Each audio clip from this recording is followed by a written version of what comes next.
Roman slave owner. This video is purely for entertainment and does not infringe on copyrights or laws. The rights to the novel and image belong to the original author. We do not claim ownership. Don't like waiting and want to listen to this fanfic in full now? Subscribe to our Patreon, where you'll find the best fanfics. Chapter 126, War Begins Again. I heard your name in Rome, but I didn't expect you to be so young. Seeing Levi's look, Philo still found it hard to believe that such a young man could write such a profound work. This can only be said to be that I stand on the shoulders of giants, Levi said very modestly.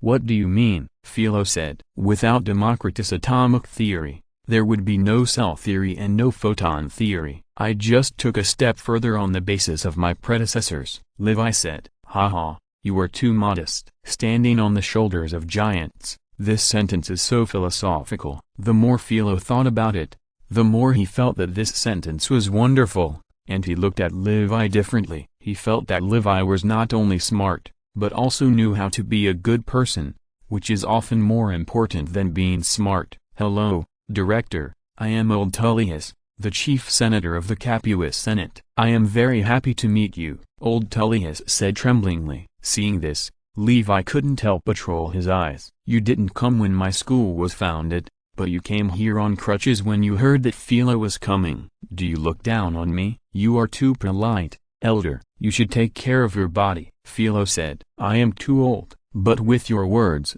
I will be satisfied even if I die. Levi looked at him with disdain. He didn't expect that he was still a fan of Philo. He was so old and still said this. Hello, Dean. I was your student at the time. I wonder if you still remember me, Tullius said respectfully. Of course I remember. Did you fight with a few students? It seemed to be a big fight at the time, Philo said with a big laugh. I didn't expect you to still remember that incident. It's really embarrassing, Tullius said. Hello, Dean, I am Sykes, and I have heard of you for a long time. I am Vitius, and I am very happy to meet you. Seeing the extremely enthusiastic people, Levi was a little jealous. In fact, his academic level is also very high. After struggling to deal with a group of nobles and knights, Levi rescued Philo from them. Philo thanked him repeatedly and said that the people of Capua were too enthusiastic. Levi took Philo to his office and handed him a roll of papyrus. What is this? Philo asked. The second volume of the medical textbook, Levi said. Philo quickly picked it up and read it carefully. In addition to getting to know Levi, he also wanted to discuss philosophy with him. Of course, he would not let go of the ready-made works. Cells in the blood, red blood cells and white blood cells. On surgical operations, the possibility of cesarean section. This is incredible.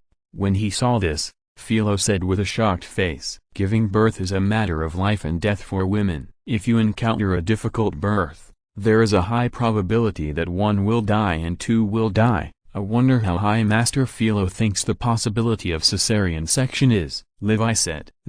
Philo thought as he flipped through Levi's works, if we can solve the problem of excessive blood loss, suture the wound and the inflammation you mentioned, it seems that the possibility of success is extremely high. Yes, the most difficult of these three problems is actually the anti-inflammatory problem. Excessive blood loss can be treated with blood transfusion, and wound suture is not a big problem, Levi said. In fact, there is also a problem of painkillers, but Greek and Roman doctors have solved this problem, that is, using opium to relieve pain. The main ingredients of many painkillers in later generations are extracted from opium. We have a lot of herbal formulas in Greece that can be used for wound treatment. If you want, I can provide you with some, Philo said. That's great, thank you very much, Master Philo, Levi said with gratitude. It's just right to use the wort to test the effects of these herbs and select the best ones. In case Julia has something wrong, it will be just right to use them. You're welcome. It's just a small favor, Philo said with a smile.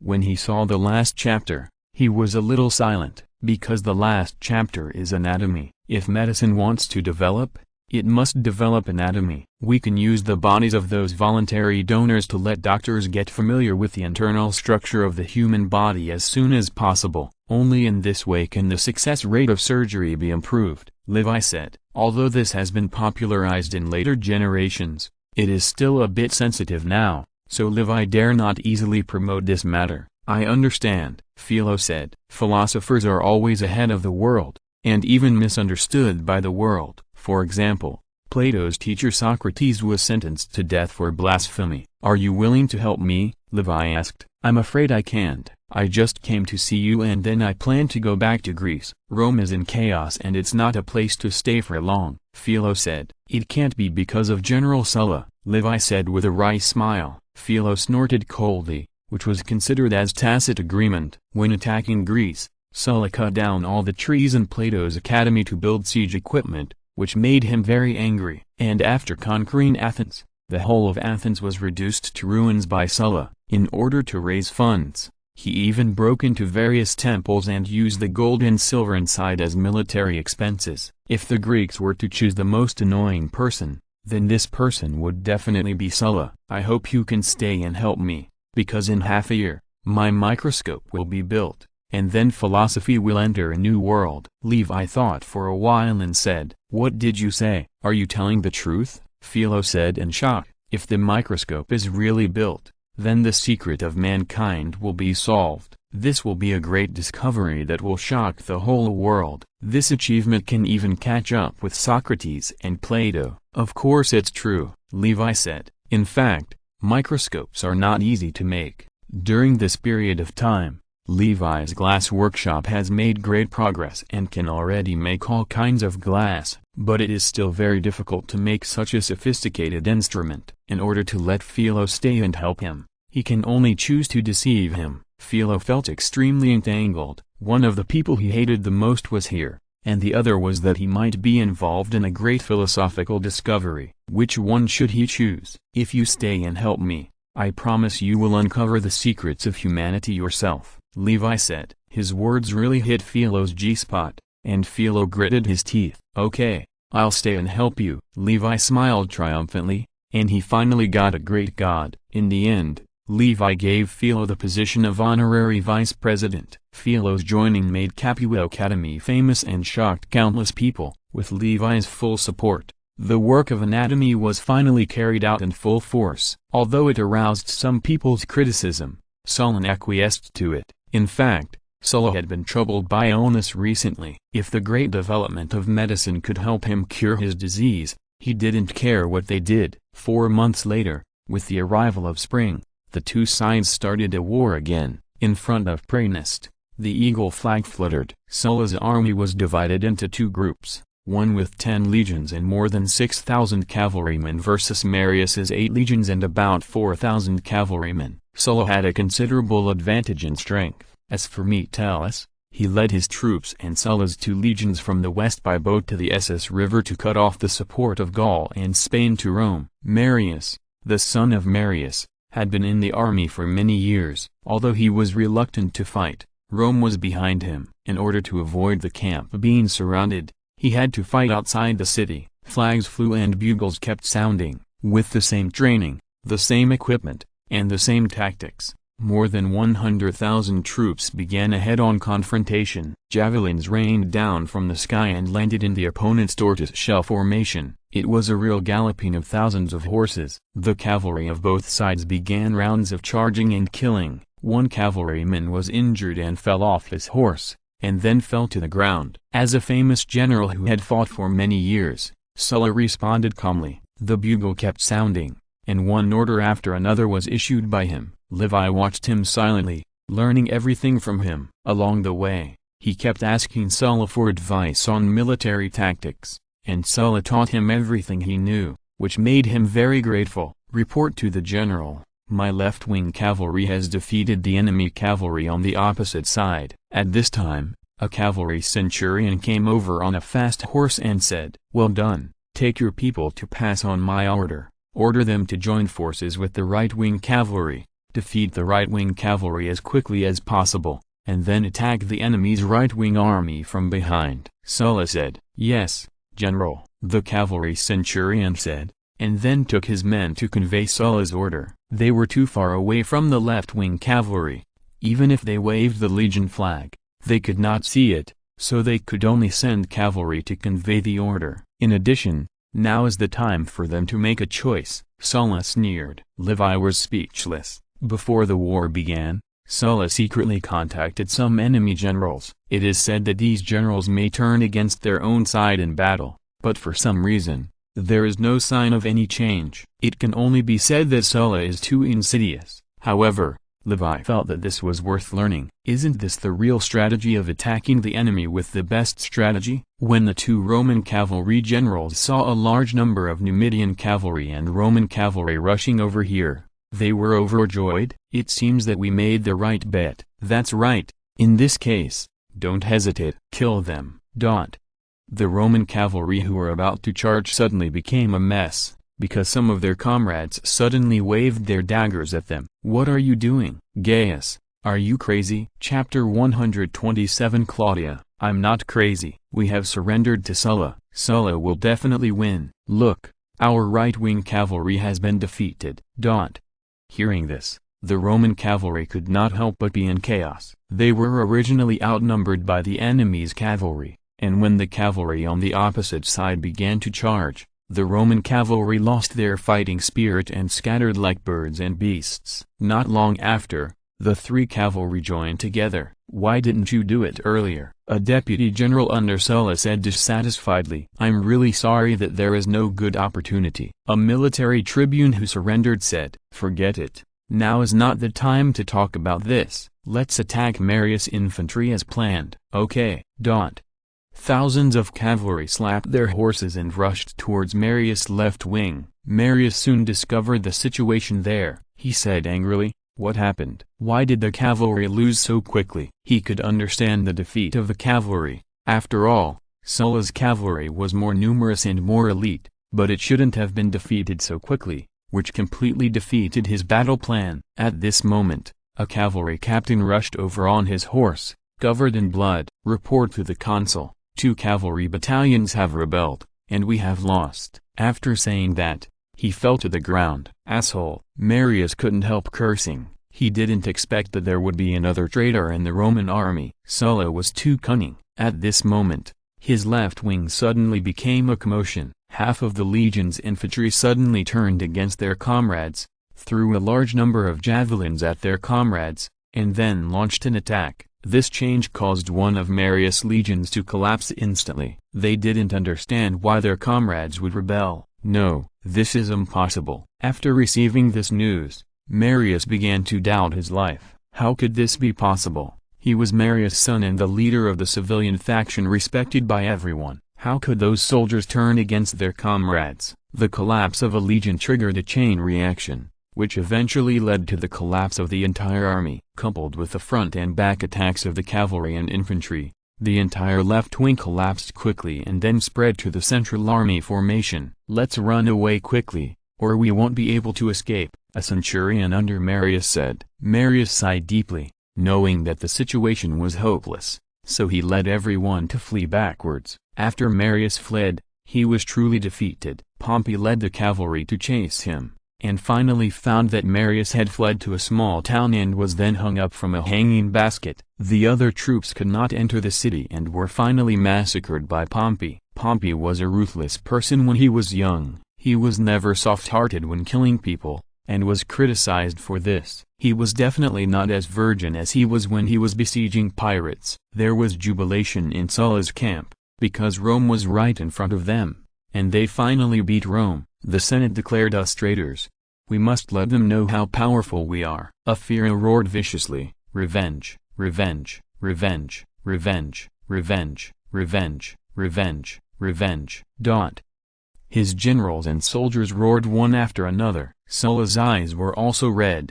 Sulla was finally back. He wanted to crush Marius to dust. Their relatives, their children, their friends, countless of them were slaughtered by Marius, Cinna, Carpo and others, and they had been waiting for this moment for who knows how long. Levi seemed to have seen the bloody scene in Rome, and he was powerless to resist it, nor would he stop it. If his relatives were killed, he would probably take revenge crazily. Levi, you built the counterweight trebuchet. Why don't you lead the siege of Prienest? Sulla said. Levi thought about it. The small town where Marius was hiding was called Prienest. This city was an old city, very small, With a population of less than 20,000, it would be no problem to attack it with the strength of 3 legions. No problem, but I hope to leave some craftsmen for me, Levi said. Okay, but remember, don't let Marius run away no matter what. Sulla's eyes flashed with a fierce light. The naked killing intention scared Levi. It seemed that his hatred for Marius was really higher than the sky and deeper than the sea, and it had been passed on to the next generation. No problem, Levi hastily assured. So Levi led 3 legions and the guards to take over the siege of Amidst, and then built a wall to surround it. This was the standard operation of the Roman legions to besiege the city, and it would be difficult for Marius to escape if the city was surrounded. Just as Levi's men were working hard to build siege equipment, he learned that several nobles from Rome came to ask for an audience. Does he have any friends in Rome? It seems that he does. What do they want at this time? So he asked the soldiers to bring them in. Not long after, 2 strange young men and 2 women dressed up came in. General Levi, you have to save us. As soon as they came in, an extremely beautiful and charming woman rushed over, scaring Levi to retreat again and again. Wait, what's going on? Levi quickly pushed her to stop her from coming over. The 2 guards next to him were also startled, and they all drew their daggers. Fortunately, the woman was not an assassin, otherwise they would be miserable. The woman had a face full of resentment, as if Levi had played with his unfaithful man. Levi was furious. Who are you? Please don't be like this. He is a decent man, and he was very sure that this was the first time he saw this woman. General Levi, I am Appius Claudius Perker, the son of Senator Perker. This is my brother Publius Claudius Perker, and they are my sisters. A young man in the lead said. Oh, so they are the children of brother Perker. What do you want to see me for? Levi suddenly realized that this family was a very famous family in history. Not only did the brothers and sisters commit incest, but the whole family had an extremely lewd tradition. Both women married consuls, but they were not faithful to their husbands and were divorced in the end. Caesar the Great was cuckolded by Publius, and even Pompey suffered at the hands of Publius. Thinking of this, he couldn't help but look at Publius. The young man is very capable. I have high hopes for you. The man couldn't help but roll his eyes. You asked my father to call you brother. Do you want to be our uncle? But you don't seem to be older than me. But now he needs help, so he can only say helplessly, it's like this, because of you. Marius sent people to kill our father. But after Sulla entered the city, one of his evil slaves confiscated our property and arrested my brother everywhere. I hope you can speak for me. At this point, Appius couldn't help but look at Levi with a complaint. If it weren't for him, their father would never be killed. Ahem. I didn't expect it to be like this. Levi couldn't help but cough a few times. It seems that he was wrong. He actually implicated brother Perkel. Now he owes a big favor. What's going on? Since Marius sent people to kill your father, why did Sulla's men confiscate your property? Levi asked. This. Appius couldn't say it for a long time. Levi was a little dissatisfied. You asked me to help, but you didn't tell me the reason. How can I help you? It's nothing serious. I just said a few bad things about Sulla. After the defeat a few days ago, Marius sent someone to tell me that many people who supported peace talks were killed, including my father. At this time, Publius said indifferently, and looked at Levi with a slightly hateful look. I'm afraid it's not just a few bad words. Otherwise, how could their family's power be forced to confiscate their property and issue a wanted order? Levi thought. So that's how it is. You can live in the camp these days. I promise that no one dares to come here to arrest you, and I will send someone to inform General Sulla to cancel the wanted order against you. Levi said seriously. As the commander of 6 legions, he believed that Sulla would give him this face, and Appius was just a few words out of youth. Thank you so much,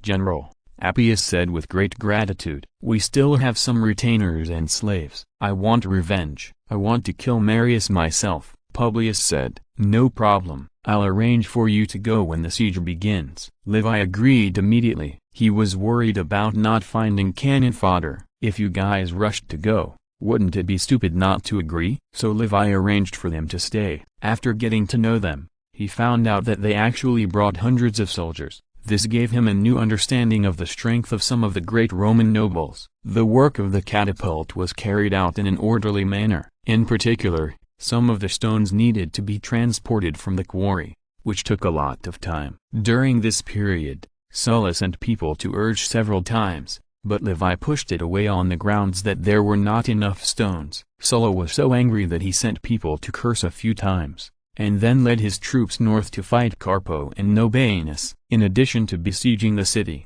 Levi sent people to Rome to purchase real estate. Although Sulla had not yet carried out a massacre, he had confiscated a large number of real estate auctions for war expenses. It can be said that there is panic in Rome now, and real estate is so low that it is unbelievable. Just like Beijing and Shanghai in later generations, the real estate in Rome was notoriously expensive. When Sulla was young, he rented a house in Rome for 3,000 sesterces a year, which is about 750 dinars. This shows how expensive the rent in Rome was. You should know that a Roman soldier only earned 112.5 dinars a year. This is really expensive in Rome, and it is not easy to live there. Now the real estate in Rome has become so low that it cannot be sold. Many properties have been unsold. Crassus became the richest man in Rome by purchasing real estate in Rome, and Livy took the opportunity to make a fortune. Chapter 128 Breaking the City. During this period,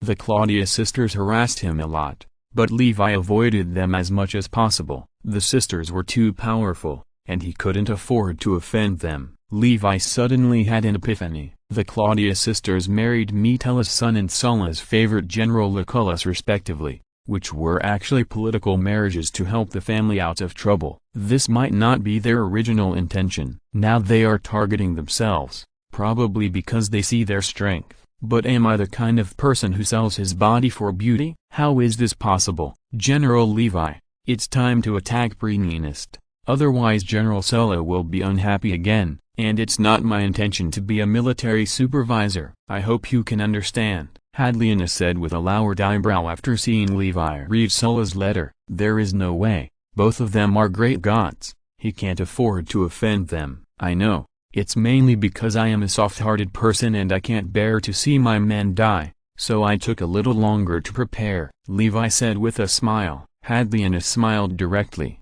A little time? 2 months have passed, and the war in the north is in full swing, but you are here to relax and enjoy yourself. In fact, this is just a superficial reason. What Levi is really worried about is the Lucanians and Samnites who are preparing to rebel. Once they besiege Capua, if he goes north, he may not be able to rescue them in time, so he has been dragging his feet and doesn't want to attack.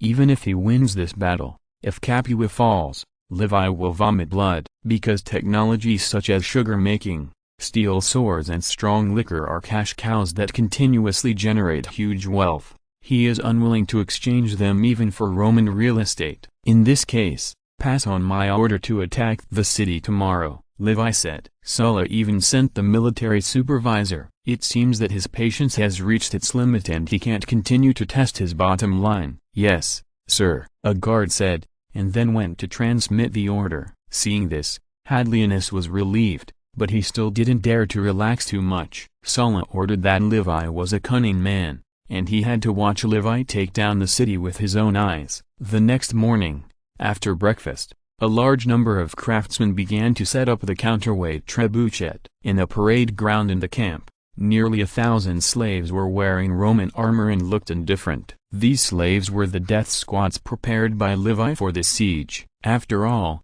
if he could die, he would rather die more slaves and fewer Romans. Cars whipped his whip hard and started his old business. Humble slaves, you have met a kind master. As long as you fill the trench in front and kill an enemy, you can get freedom. If you can kill 2 enemies, you can get Roman citizenship. For every additional enemy killed in the future, you can get a reward of 50 dinars. Seize this opportunity. You have the opportunity to become a great Roman citizen and a guest of the master of the Levi family, and even you can go back to your hometown, Cars said loudly. Hearing this, the eyes of the slaves lit up. The slaves that Levi bought this time were all warriors, and fighting was their old business. Isn't it just killing people? This is what they have always done. Do you keep your word? If I win, I want to go home. I'm not interested in being a dependent. Another translation of retainer. a slave said in half-baked Latin. "Of course, you can go home as long as you kill 2 people," Cars said with a smile, but the scar on his face looked extremely hideous.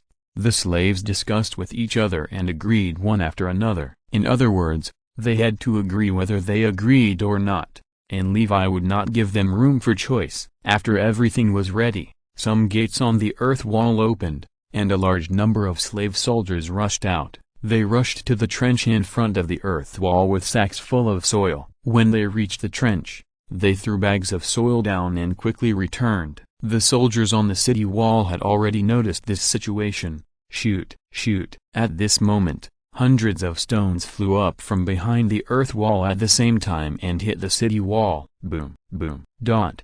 One by one, nearly 300 kilograms of stones hit the city wall fiercely, and the entire city wall shook violently. There were flying stone chips, blood and flesh turning into mud, and shrill screams everywhere. The people on the city wall were stunned, and Marius was also stunned. A large stone flew past his face, leaving a bloody mark on his face, and almost knocked off his head. "This is the trebuchet designed by Levi," Marius said in horror. He had heard that Levi had designed a terrible trebuchet, but he didn't expect that such a heavy stone could be thrown to the top of the city. "It's terrible," said an officer next to him.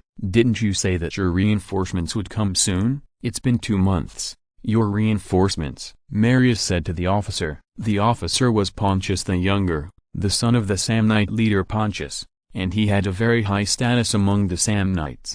"Don't worry, I'm here. Are you still afraid that my father won't come to save us?" Pontius comforted him. "Then why hasn't he come yet?" Marius asked. Pontius was unable to answer for a long time. Sulla was now in his prime and had won many battles. His father was afraid. He was worried that if the whole family was sacrificed, it would destroy the Samnites. At this moment, another huge rock flew over. Pontius rushed to throw Marius to the ground. Boom, boom, dot.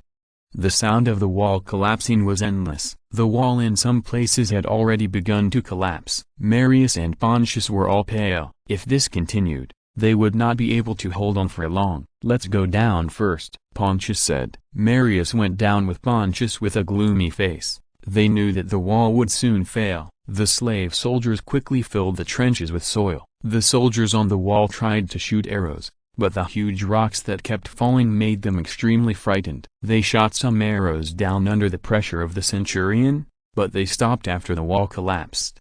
The slaves quickly filled up a trench of nearly 100 meters ahead. At this time, a large number of boulders continued to fall on the city wall. They kept smashing down one section of the city wall after another. Seeing this, Marius knew that the city was doomed. "Let's escape," Marius said. "Okay," Pontius said bitterly. After all, Praenest was just a small city, and it was no match for the enemy of more than 3 legions. After saying that, the two of them quietly left here with some personal guards. If you're listening to this novel on a channel other than Fanfic World, it means they downloaded and uploaded it without effort. We cordially invite you to visit our channel, Mundo Fanfic Novelist. There you'll find the original version of this story and you can explore many other novels of various genres. We are waiting for you to immerse yourself in a world of incredible novels. Chapter 129, Pursuit. The excited trumpets sounded, and the slave warriors rushed in first.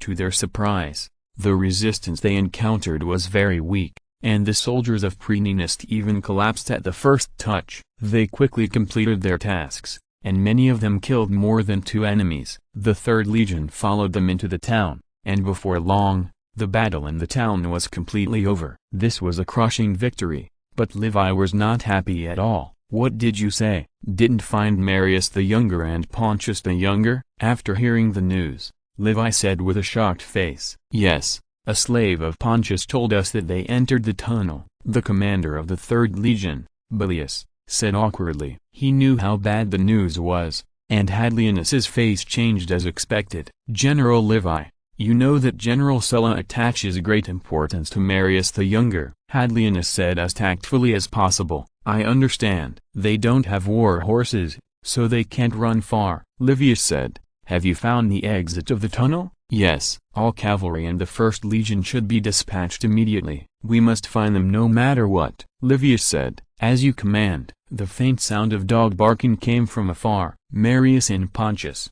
who had just sat down to rest, had to stand up and flee with a dozen of their personal soldiers. "Damn it, I hate those dogs," Marius said with gritted teeth. "If those dogs hadn't bitten them, they might have escaped long ago." "It's better to talk less and go quickly. There is a Samnite village not far ahead. We can borrow some horses there, and then we can escape from the pursuit of those pursuers," Pontius said. He kept wiping the sweat off his body. "It can only be said that the weather is too hot now." Marius nodded and followed him closely. He looked at the sky. It was summer now, and it was still a long time before dark. At this time, the front suddenly stopped. "What's wrong?" asked Marius. Pontius didn't answer him, but followed the eyes of others and saw a small hillside. 2 people were chopping wood on it, but they hadn't noticed them yet. Seeing these 2 people, Marius' eyes narrowed slightly. What should they do? Kill them, or go around from the side? "If we go around, it will take a long time. We can only go through this path," Pontius said. "Then kill them?" Marius made a beheading gesture. Pontius shook his head. Killing them would waste time. It was not easy to climb the hillside, and it would be easy to reveal their tracks. His thoughts turned rapidly. After thinking for a long time, he finally came up with a solution. "Are you Samnites?" Pontius walked out and asked loudly. "No, what do you want?" A woodcutter looked at them and said. Pontius's face darkened, and he asked sternly, "Have you seen Marius and Pontius?" "Marius?" one of the middle-aged men exclaimed. This name was well known even in his village. Moreover, there were a large number of Samnites living in this area, and the name of the Pontius family had long been famous. "No," he said hurriedly. "If you see them, report to our people immediately." "Remember," Pontius said. "We know." "Who are you?" "We are General Levi's subordinates." Pontius smiled and glanced at Marius, then walked forward first. Marius secretly gave a thumbs up. What a good plan. Not long after they left, another group of Roman soldiers came over. "Why do you think we are here? Isn't it better to stay in the camp? The weather is so hot," Zaphrodite said. He was originally assigned to the 3rd Legion. Later, Livy's guards were expanded to 3,000 people, so they selected the best from the entire army. As a result, he and the original gladiators were basically selected, and because of his outstanding ability, he and the general became centurions. Originally, this was not their task, but because of the general's initiative, he and the general came out to track Marius and others. The general did not answer him, but carefully observed a wolf dog in front. This wolf dog looks very much like a wolf dog in their hometown, so when he saw a Gallic merchant holding it last time, he bought it at a high price. German men never do farm work. They either fight or hunt. As a general of a German tribe, he is also the best hunter among them. The wolf dog stuck out its long tongue and carefully sniffed the breath in front. "To be honest, I know a lot of Germans. They are all rude and have no discipline at all. You are completely different from them." "Are you really a German?" Zaphros continued. The general couldn't help but pick his ears. Since he was freed, Zaphros has become more and more talkative. He didn't understand how a person could change so much. "By the way, we have known each other for such a long time. What is your name?" Zaphros asked. "The head of the family didn't give you a name. I can't always call you general. That would be too much of an advantage for you. And I heard that your Spebi tribe has 100 tribes. You can't be just the general of one of the small tribes. That would be too worthless. You can be Wufa, Lucius Bossius Wufa." The general was really defeated by him. What he wanted to do now was to shut him up. "Wufa, what a strange name," Zaphros said. "Woof woof woof." The wolfhound suddenly barked, and they immediately drew their weapons and shouted, "Who are you? Come out." Could it be Marius and his men? Don't do anything. We are just chopping wood nearby. At this time, 2 people suddenly poked their heads out from the nearby bushes. "Chopping wood? Where is the wood you chopped?" "Here." They found the wood they chopped and the axes they carried with them, and then they believed that they were really chopping wood. "Why are you hiding?" Zaphros asked without hesitation. "We don't want to cause trouble." "Trouble? How do you know it's trouble?" Zaphros continued to ask. "Just now someone said that you are looking for Marius and his men, and if they find them, they will report to you," the middle-aged man said. Then you hide? Did you find their whereabouts and don't want to report it? Zaphros said viciously. The woodcutter said helplessly, really not. I didn't find anything. Who told you this just now? At this time, the general. No, Wufa asked. It's your people. They just passed by not long ago. The middle-aged man said. Our people? Wufa asked doubtfully. Does anyone take this road? I don't know. Zaphros shook his head. At this time, the wolfhound continued to move forward. Seeing this, Wufa frowned. I think we should hurry up. Maybe someone else will get there first. Zaphros said. Wufa nodded and was about to continue moving forward. Suddenly he stopped and asked, did you see this symbol on their shields? Wufa pointed to the family emblem on the shield and said, they didn't bring shields. The middle-aged man thought for a while and said, no shields? How is this possible? Shields are standard equipment for the Roman army. Unless, did they bring javelins? Zaphros also realized this. It seems not. The middle-aged man thought for a while and said, do they have this symbol on their chests? Wufa pointed to the family emblem on the chest of the armor and said, no. Are you sure? Yes. Just now someone's armor reflected light that caught my eyes, so I looked carefully at that time. Zaphrodis and Wufa looked confused, but soon they were surprised. It was them. It must be them. All the people who besieged Brenius were Levi's private army, and there was no way there was no family emblem on their armor. How many people are there, and which direction are they going? There are about a dozen people, going in that direction. Chase, chase as hard as you can, Wufa shouted loudly. They are in front. Ah, we are going to make a great contribution. Zaphrodis also shouted excitedly, and then he took the lead and rushed forward. The two people looked at them with puzzled faces. What happened to them? We are almost there, little Penchus said with a smile. At this time, they had already seen a shepherd boy herding goats. Do you know Vibas? Little Penchus asked. Yes. What do you want to do with brother Vibas? The shepherd boy asked. Is he at home? He should be. He hasn't gone anywhere except hunting recently. Hearing this,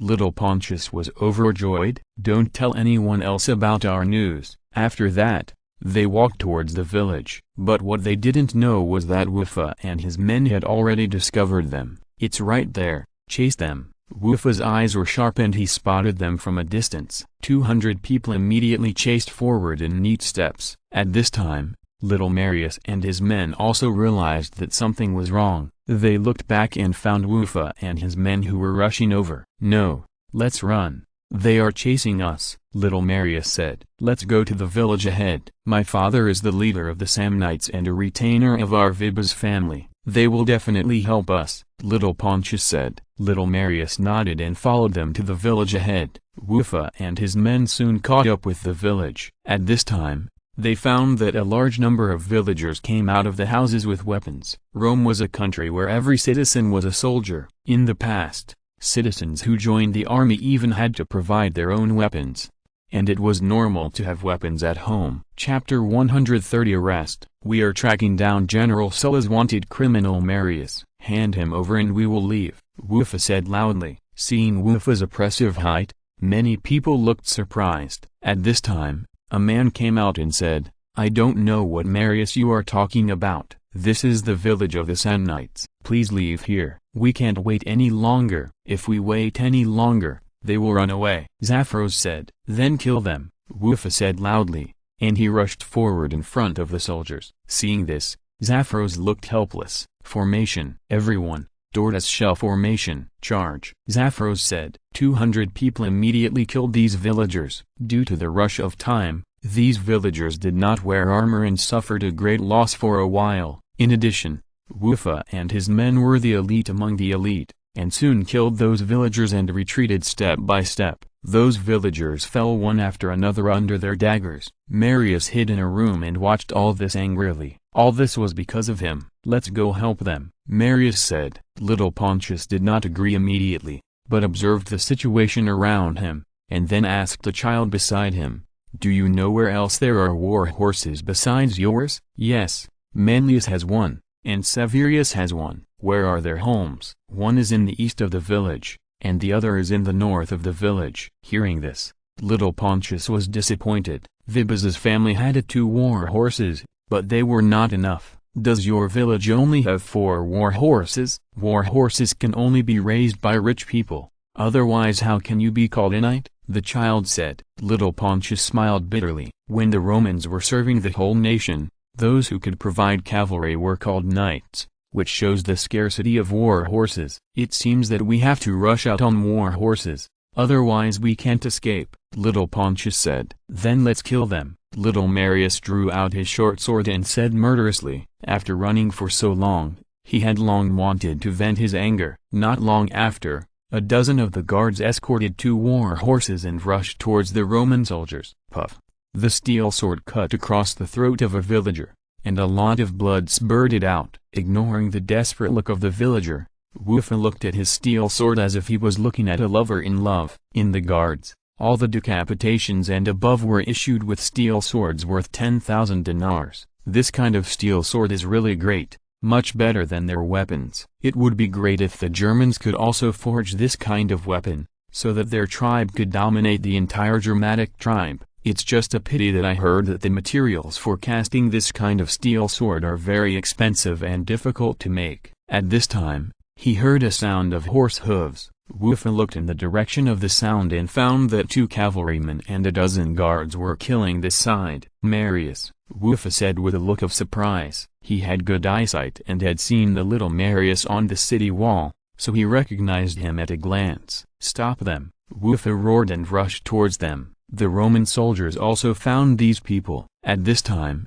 the villagers were killed by them and fled in all directions. They didn't dare to fight with them, so they stepped forward to stop these people. Get out of here! Get out of here! Marius slashed at a Roman soldier in front of him with a sword. The soldier sneered. He had killed countless cavalrymen in the arena. This was nothing. He rolled to the ground and Marius lost his target. At this time, his mount wailed and rolled forward with Marius. Marius couldn't control his body and rolled over several times before stopping. As soon as he wanted to get up, he felt a sharp pain in his leg. Ah! Marius couldn't help but scream. He looked up and found that a giant-like man stepped hard on his right leg, and his right leg was abnormally crooked. Marius? The man asked with a smile on his face. Asshole! Die! Marius roared. He slashed at the man with the sword, but was easily blocked by the man. Ah! Then there was another sharp pain in his left leg. His left leg was broken.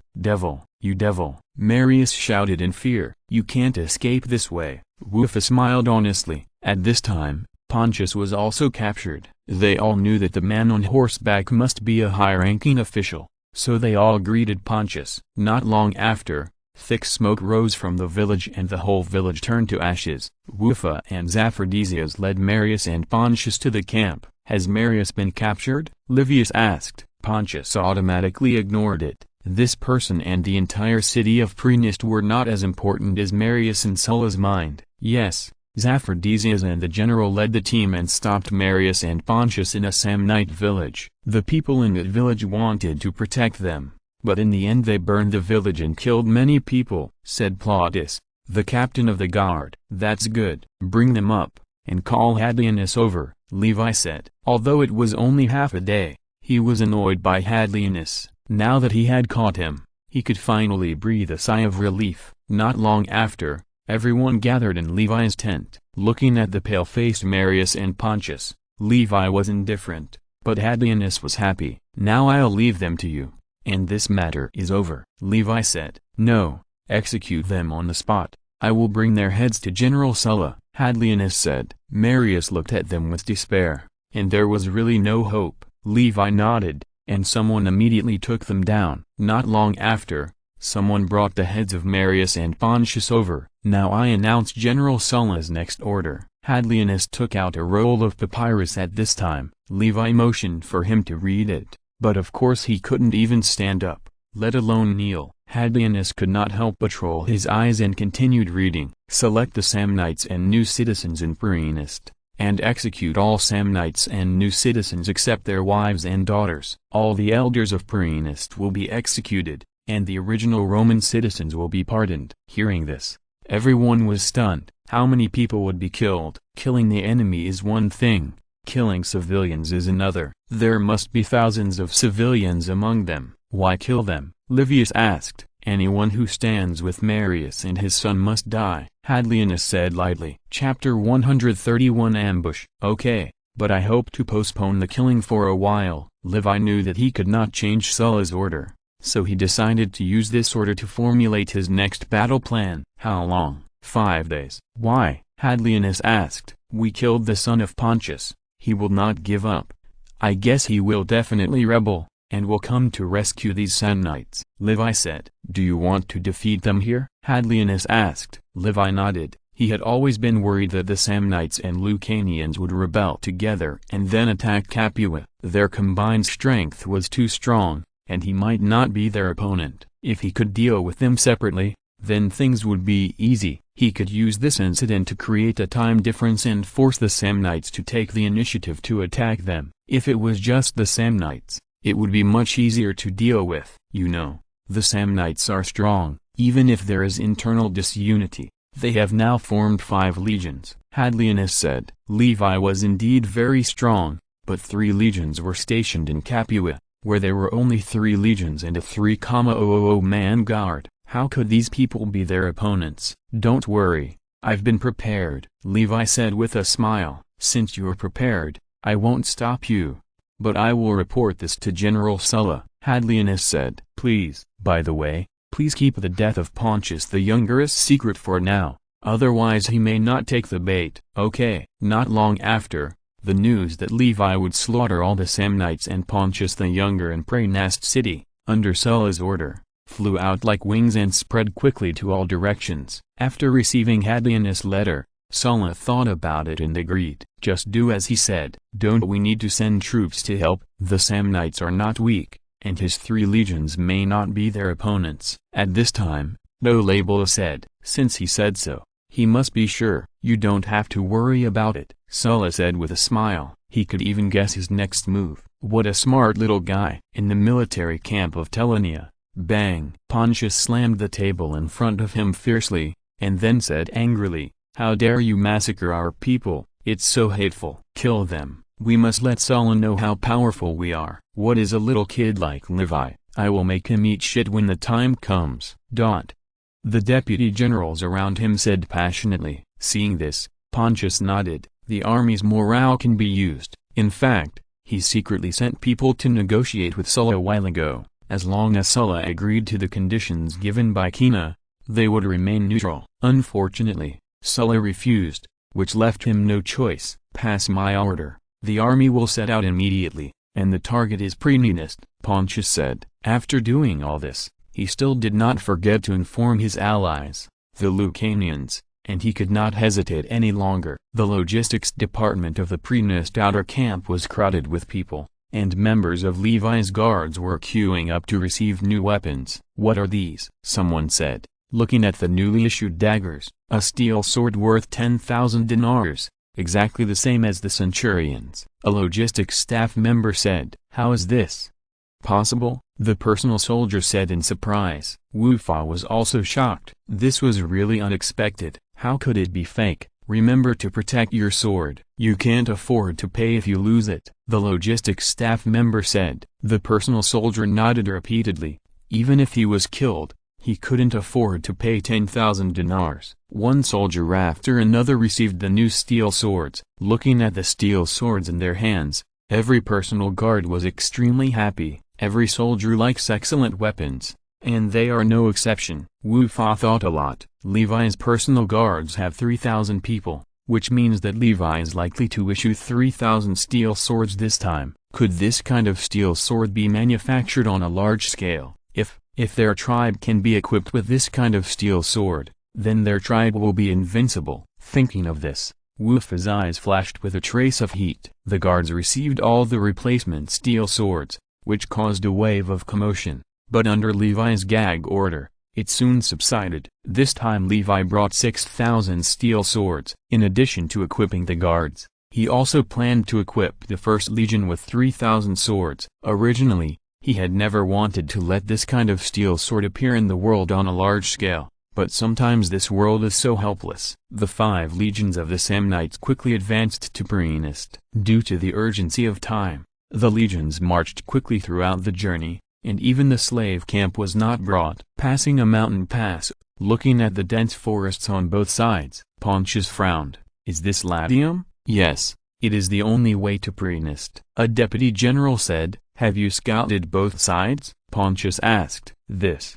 is not very clear. The deputy general said, send some soldiers to scout immediately. Pontius said, the forest here is dense, and it will take a long time to scout completely. The deputy general said tactfully. Pontius frowned. What he lacked most now was time. It took 2 days for this matter to be reported from Amidst, which means he had less than 3 days to travel. No, we can't not conduct scouts because of this little time. Order the troops to rest in place and send 2 centurions to scout. Pontius thought for a while and said, yes, sir. The deputy general said, in the past, all the scouts were cavalry, and here it was obvious that only infantry could be used for scouts. The 2 centurions climbed up the hillside, scouting and advancing.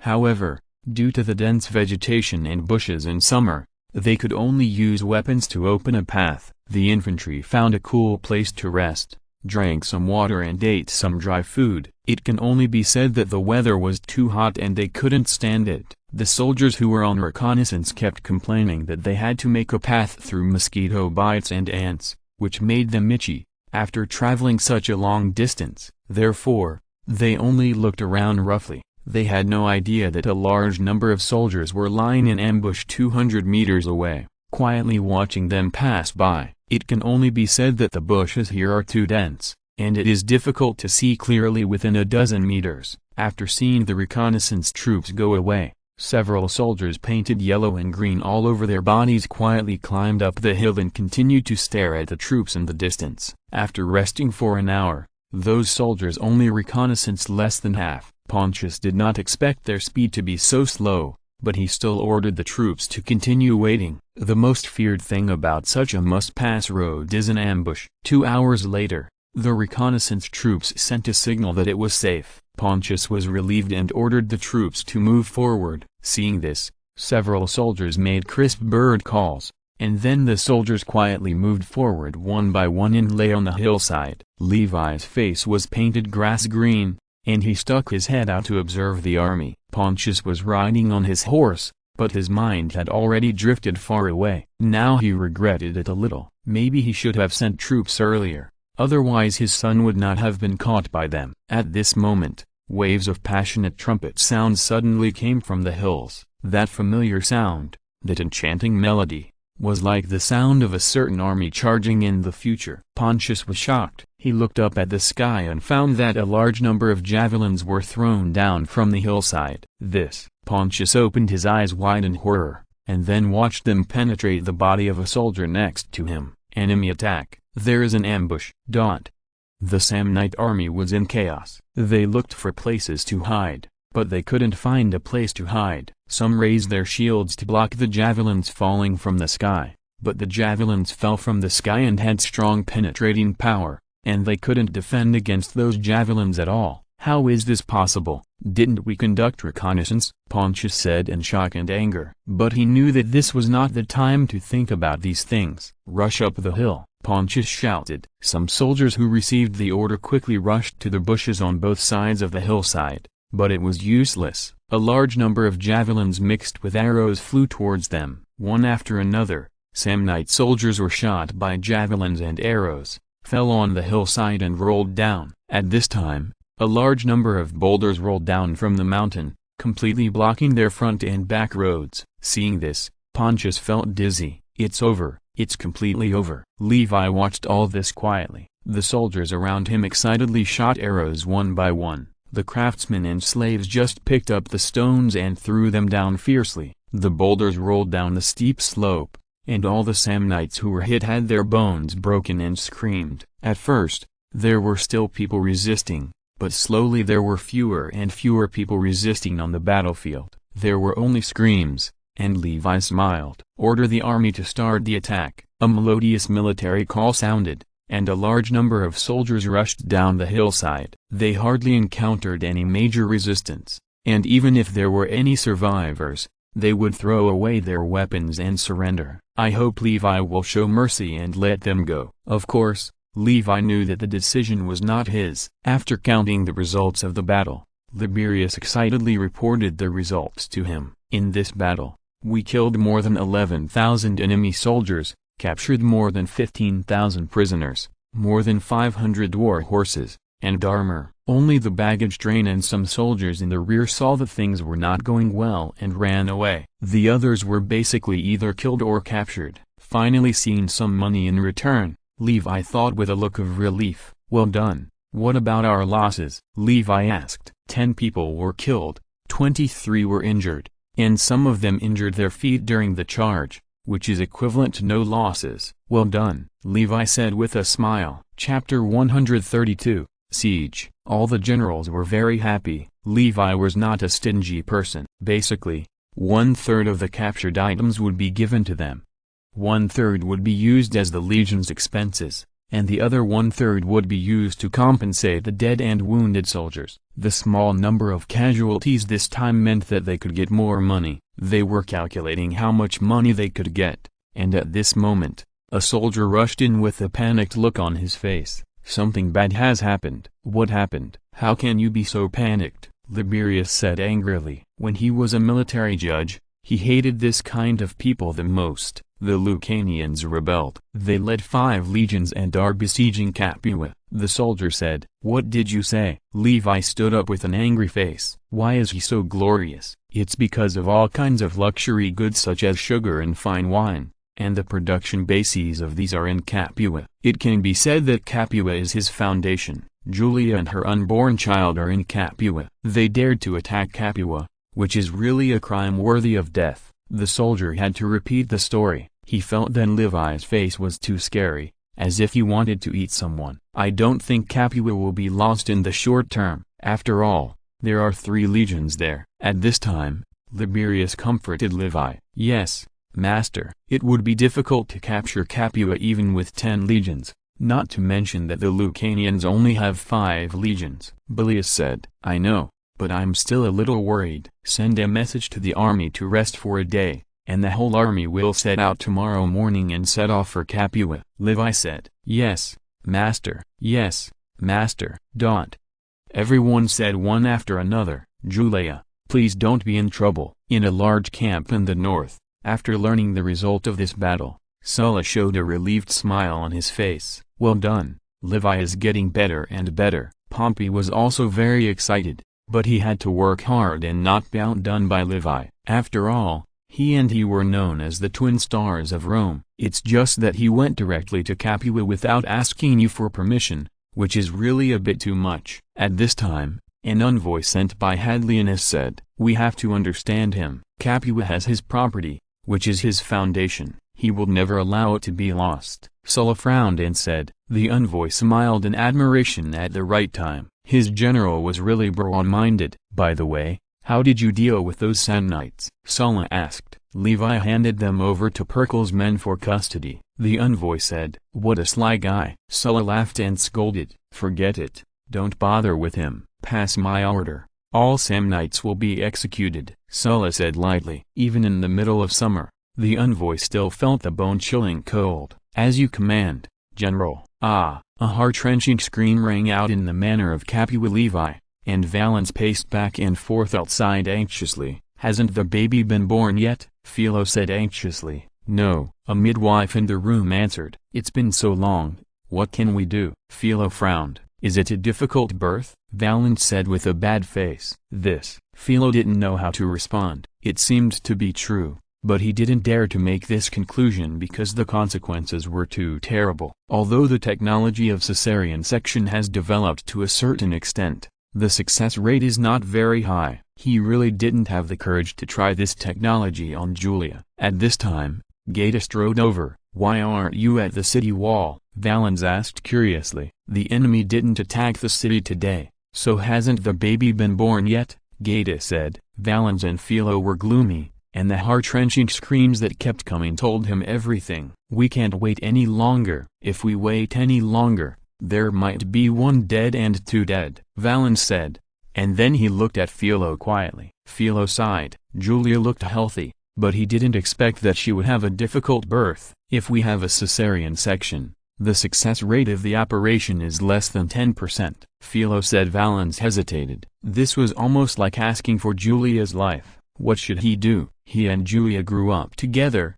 and their relationship was like that of brother and sister. At this moment, a herald ran over with a look of ecstasy on his face. Great victory! Great victory! What great victory? Gaeta asked hurriedly. Just now one of our cavalrymen came outside the city and was lowered down by us in a hanging basket. He said that the master of the family ambushed 5 Samnite legions in Latium, defeated the enemy army, and suffered minimal losses, the herald said. Hearing this, everyone was ecstatic. This was really great. Then where is the master of the family? Gaeta asked. He is leading the army to Capua at full speed, the herald said. At this moment, a scream came from the house, followed by the cheers of the midwives. Not long after, there was a cry of a baby. Is it born? Valens asked with a look of surprise. Yes, it must be born, Philo said with a smile. The head of the family is indeed blessed by the gods, Gaeta said with a big laugh. Whether it is a boy or a girl, the Levi family finally has an heir. Even if Levi is gone, his family can continue. Everyone was happy and celebrated the birth of little Levi. At this time, there was a faint sound of a military bugle in the distance, and a burst of wolf smoke rose from the south gate. The enemy has started to attack the city again. I'll go over and take a look, Gaeta said. Go, Valens said. At this time, the city wall had already been covered with smoke, and a large number of Lucanians began to attack the city. After several days of fighting, all the trenches had been filled. They were pushing battering rams, turtle-shaped machines and towers slowly approaching Capua. Unfortunately, these were just in vain, Gaeta sneered. In the siege a few days ago, they only used crossbows and a small number of catapults to repel the enemy. Now the enemy put all the siege machinery into battle at once, just in time to destroy them all. After entering the attack range, all the catapults opened fire, and a large number of stones weighing 300 kilograms flew towards the siege equipment. Some stones hit the front of the siege equipment, smashed a big hole, and then rolled towards the siege machinery, hitting them hard. Some were hit directly, and the siege machinery hit directly by the boulder was almost directly damaged and lost its mobility. After a tower was hit by a boulder, a large number of soldiers screamed and fell from the tower. But those soldiers still pushed the siege equipment forward firmly, because they knew that the enemy's counterweight catapult was indeed powerful, but the attack interval was extremely long. Chapter 133 Contempt. In fact, as they expected, for a long time, the counterweight catapults were unable to attack again. On the contrary, the ballistae attacked more frequently. The Roman ballistae could throw stones as well as javelins. They threw some stones at the siege equipment. Unfortunately, the stones were too light to cause fatal damage to the siege equipment. The siege equipment finally approached the city wall. Some turtle-shaped machines leaned against the bottom of the city wall. Some soldiers stepped on them and were about to climb to the city wall, but a large amount of kerosene mixed with sulfur poured down. And then there were torches. The entire turtle-shaped machine instantly burned up, and some soldiers screamed and ran around, trying to put out the fire on their bodies. Not long after, they completely lost their lives, emitting bursts of strange meaty fragrance. Some soldiers climbed up the city wall along the cloud ladder, but at this time a large number of arrows shot at them. At the same time, some soldiers took iron forks and forked the cloud ladder, and soon the cloud ladder tilted to one side. A large amount of kerosene was poured on the ladders. Not long after, the ladders caught fire again. Occasionally, some soldiers who were able to rush onto the city wall were quickly drowned in the enemy's crowd. Marcus Lampon looked at all this with a gloomy face. The enemy's defense measures were very complete. It seemed that they would return empty-handed again this time. Capua is guarded by at least 3 legions. It is very difficult for us to capture it. At this time, one of his lieutenants, Albino Venice, said. In fact, they were not willing to attack Sulla, but Sulla sternly rejected the contract they signed with Marius and others, which made them very distressed. Later, the Samnites took the lead in raising troops, and they decided to follow the Samnites. If we don't take Capua, these 3 legions will threaten our retreat, and they can attack our tribe at any time," Lampon said. The two were troubled by this. Capua's geographical location is very important. The Romans liked to build roads with cement made of volcanic mud to facilitate the rapid movement of troops and merchants. Capua in this era was equivalent to a transportation hub. From here, you can go directly to Rome, so it has always been a place of contention for military strategists. Why don't we leave 3 legions behind, and the others go north to support them? At this time, another deputy general Curius said. This deputy general commanded the 2 legions sent by Marcus Bourbana,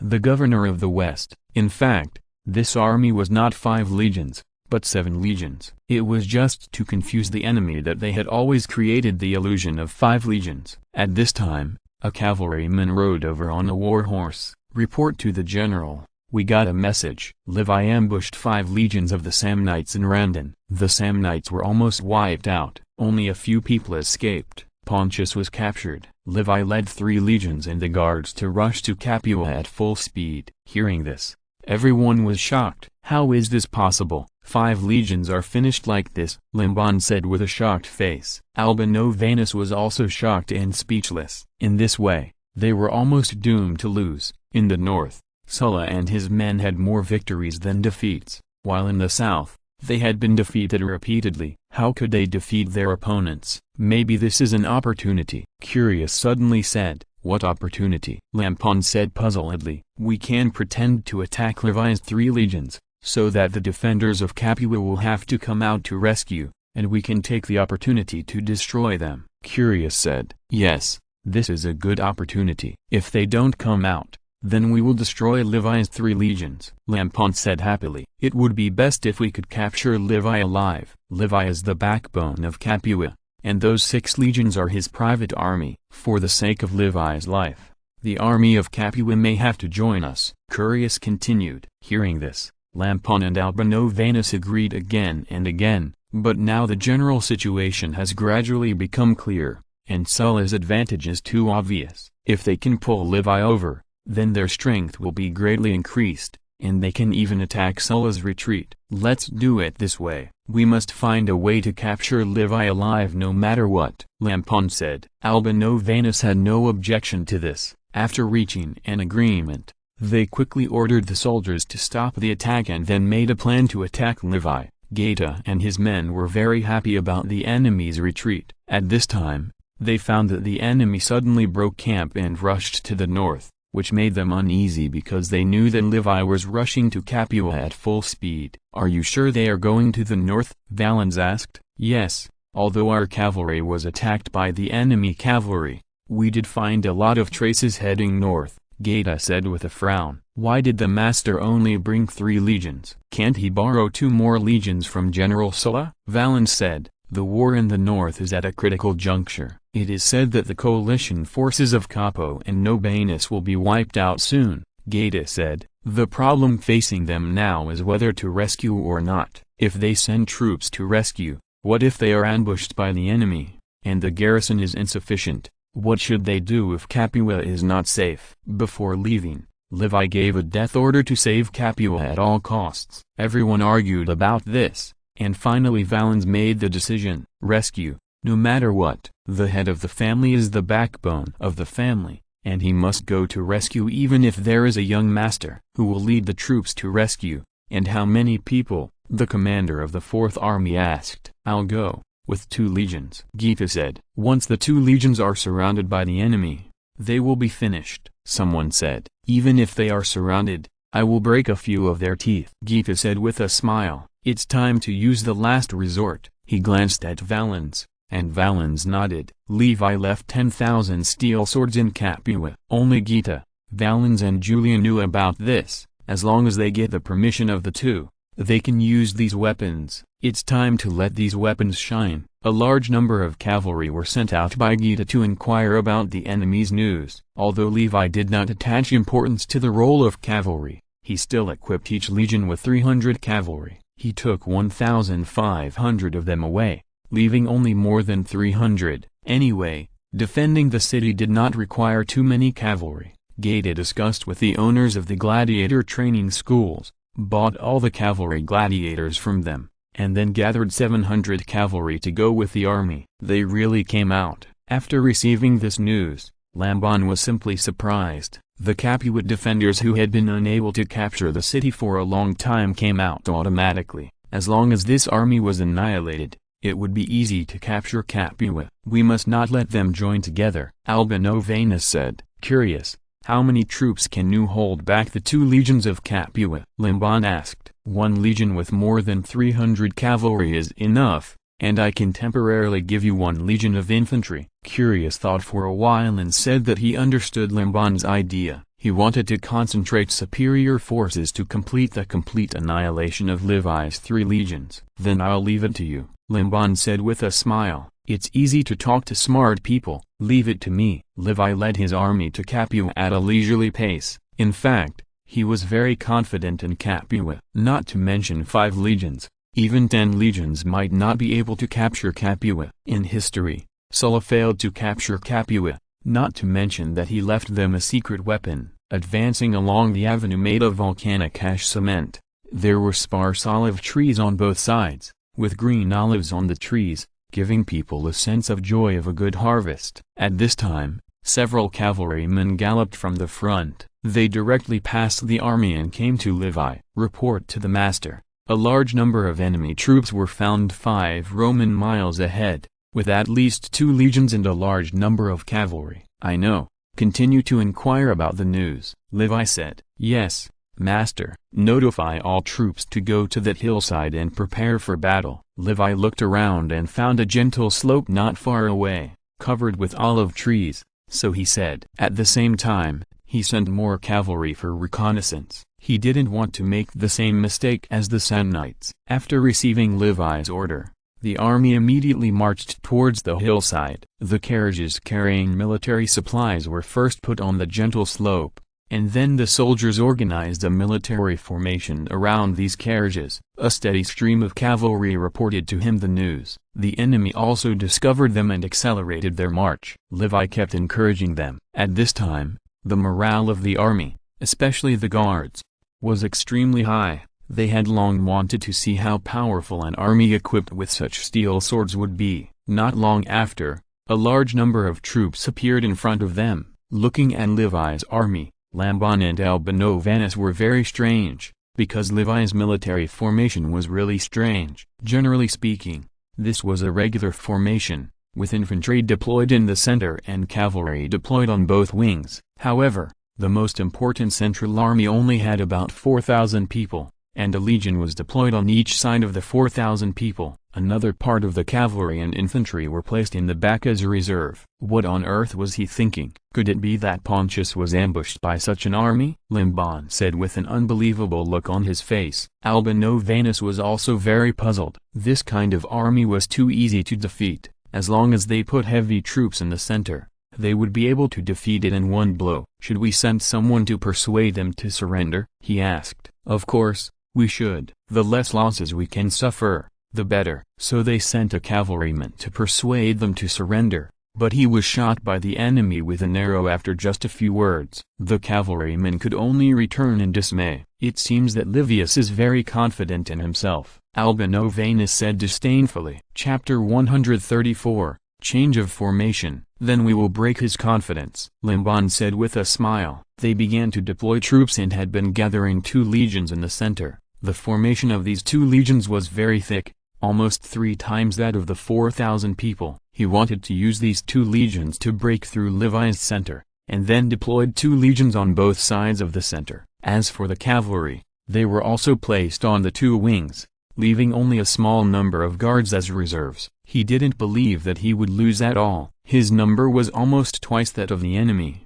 and the enemy looked stupid. How could he lose? Levi watched them deploy troops silently, and had no intention of taking the initiative to attack. In fact, this was more in line with his expectations. Sure enough, he is just a lucky guy. Albinovanus shook his head and said that such a person leading the army to fight was simply sending his soldiers to die. That's right. Lamban laughed and said that if there was wine here, he wouldn't mind celebrating with Albinovanus here. Order the army to attack. Okay. The passionate trumpet sounded, and the Lucanians launched a frontal attack. Thousands of cavalrymen attacked their left wing. Seeing this, Levi did not dare to neglect it and quickly ordered the cavalrymen who served as the reserve to support the left wing. At this time, the bugle beside Levi also sounded, the legion flag and the guard flag waved, and then the central army formation moved. Instead of attacking forward, they began to change their formation. The infantry in the center slowly turned into 3 wedge-shaped attack formations, and the formation became thicker. Seeing this, not only the advancing enemy troops were stunned, but also Lanpeng and Albinovanus were stunned. "How is this possible?" Lanpeng and Albinovanus exclaimed almost at the same time. Levi actually changed his formation in front of the battle. "You know, this can only be done by a real famous general." Even Lanpeng and Albinovanus did not have this ability. The wedge formation is also called the triangle attack formation. It is the most powerful formation. The only way to break this formation is the inverted V formation, but now they have no time and no ability to change the formation. Limban and Albinovanus showed horror in their eyes. Was it really Levi who was on the other side? Could it be that Sulla was the commander of the army? Even if it was Sulla, I had never heard of his exquisite command ability. Hannibal had also changed his formation before the battle, but that was from a convex shape to a concave shape, which was much easier to say than this. Could he be better than Hannibal? But they soon denied this idea. How could it be possible? The Lucanians just paused for a moment and continued to move forward. Wufa was a little excited. This is really a good way of fighting. Changing the formation quickly makes the army's attack power stronger. It would be great if the Germans could learn this. Unfortunately, the Germans of this era were completely in the age of ignorance, let alone the formation. Everyone was, as Zaphros said, lazy to death, and didn't know what discipline was. Although the number of enemies was large, Wufa was very confident. Because all of their 4,000 people were equipped with steel swords, he believed that the enemy was no match for the steel swords. Livius's bugle sounded again, and the legion flag and the guard flag waved. One by one, the archers and slingers stepped forward and formed a neat formation. The archers in the front squatted, and the ones behind stood up, forming 2 rows of volleys. The Lucanians formed a tortoiseshell formation and marched forward in neat steps. They hid behind their shields, looking like a moving steel wall, giving people a sense of imposing momentum. Although the olive trees made the formations of both sides a little scattered, it did not change the murderous aura of both sides. When the distance between the 2 sides was less than 100 yards, the Lucanians began to charge. "Shoot," said a military tribune. The archers immediately pulled the trigger, and arrows flew towards the formation. Because the formation was too dense, almost all the arrows fell on the formation, but most of them were blocked by shields, and only a few were slightly affected. 2 rows of archers retreated, and the last 2 rows stepped forward, and they fired another round of arrows. As the distance approached, the penetrating power of the crossbows became stronger and stronger. Finally, the shield was penetrated, and some of them pierced the shield-holding hands of the soldiers, connecting the hands and shields together. The soldiers felt pain, but still insisted on moving forward. When they advanced 50 yards, all the crossbowmen retreated to the main formation. At this time, rows of slingers appeared. This is a traditional Western military force. They waved slings and asked the stones to be thrown immediately after a circle. Soon the stones were thrown out and hit the soldiers hard. Some soldiers cried out in pain. Sometimes there were no visible scars on the surface of the stone, but it was easy to cause internal bleeding, which was more powerful than arrows. After throwing the stones, the slingers immediately retreated to the main formation. At this time, the Lucanian formation was a little scattered, but the people in the front row were forced to rush forward. They had already found the enemy soldiers in the front row, and they had some lead balls hanging on their shields standing on the ground. They had picked up the lead balls and threw them hard at the enemy. At the same time, javelins flew out from the back, flying towards the enemy like rain. Don't.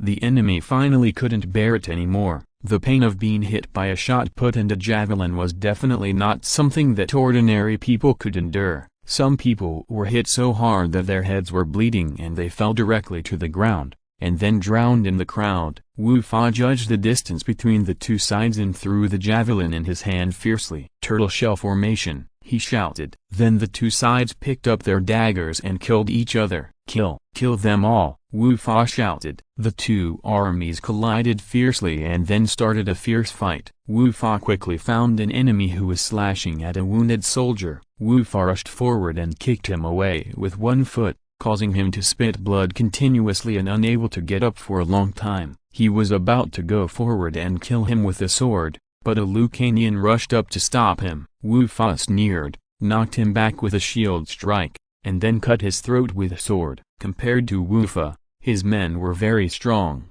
but not as perverted as him. They mostly used the sharpness of their weapons, and the Lucanians soon discovered something was wrong, because every time they slashed with a sword, a notch would appear on their swords, which frightened them. What kind of weapons did the enemy use, and why were they so sharp? The more they fought, the more timid the Lucanians became. The guards slashed and killed wantonly, becoming more and more courageous, and beat the Lucanians back again and again. They killed the Lucanians one after another, and then continued to kill to the rear. Chapter 135, Kill the general and seize the flag. He was covered in blood, and looked like a bloody man. It was unclear whether it was the enemy's blood or his own blood. His huge body was full of deterrence. Many enemies did not dare to approach him, and only dared to kill the people around him. Wu Fa led his centurions and rushed to the front. Forward, forward! They killed one centurion after another,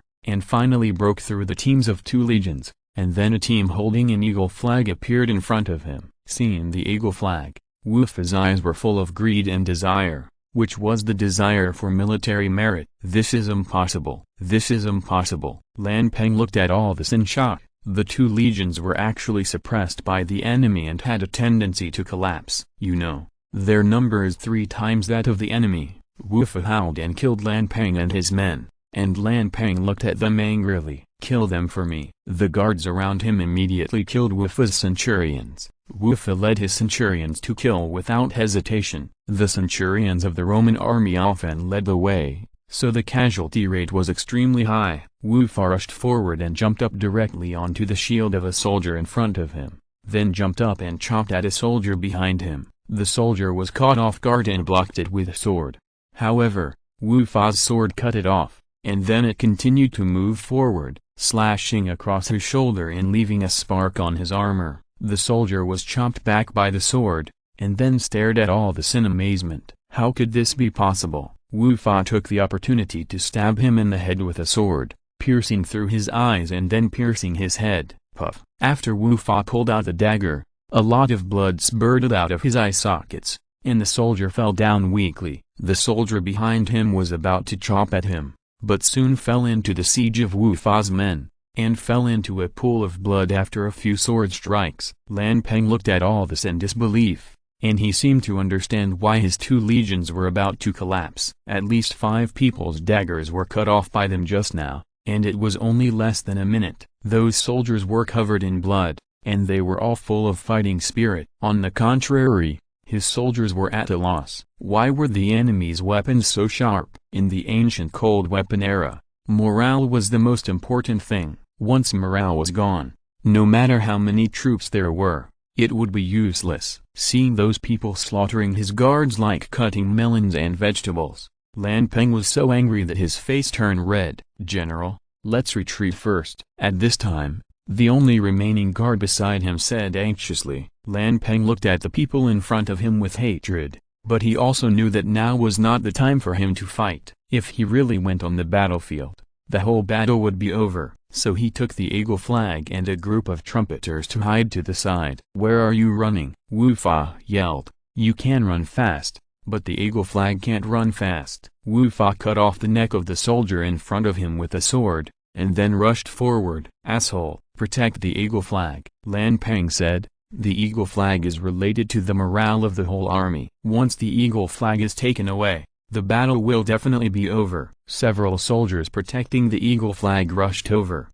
and even Lan Peng rode his war horse and rushed over. Seeing this, Wu Fa couldn't help but be overjoyed. He couldn't catch up with the enemy commander, and he actually took the initiative to kill him. How stupid! He dodged a soldier's stab, cut off his arm with a sword, and didn't even look at him. Then he hit a soldier who was slashing at him with a shield, and knocked the dagger out of the soldier's hand. At this time, Lan Peng had already rushed towards him on his war horse. Wu Fa turned around and gave him a bloodthirsty smile, which scared Lan Peng. Wu Fa roared, and instead of retreating, he actually jumped towards Lan Peng with his shield. Lan Peng felt like he was hit by a bull, and then the world spun around. When he came to his senses, there was only a bright sword light in his eyes. Lan Peng looked at all this in disbelief. This was impossible. He couldn't die. He was the commander of an army. Puff! A flash of sword light flashed, and a large amount of blood spurted out. Lan Peng fell to the ground. He covered his neck, as if trying to stop the blood from flowing out, but it was all in vain. Wu Fa walked up, stabbed his neck with a sword, and completely ended his life, and then cut off his head in front of everyone. Not long after, Wu Fa grabbed his head and rushed to the eagle flag. The flag officer wearing a wolf head was dumbfounded, and the other soldiers were also dumbfounded. The commander was dead. Wu Fa ignored all this, and he quickly killed the flag officer. The flag officer directly threw away the eagle flag in his hand, and then fought bravely with Wu Fa, but it was all in vain. Wu Fa cut off half of his neck with a sword, and then cut off the eagle flag, holding the half of the eagle flag in his hand, and let out a shocking roar. Everyone nearby was stunned, but soon Wu Fa's soldiers reacted. Long live Wu Fa! Long live Wu Fa! Shout with me. Lan Peng is dead, and the eagle flag has been taken. Wu Fa shouted. Lan Peng is dead. The eagle flag has been taken. Lan Peng is dead. The eagle flag has been taken. Lan Peng is dead. The eagle flag has been taken.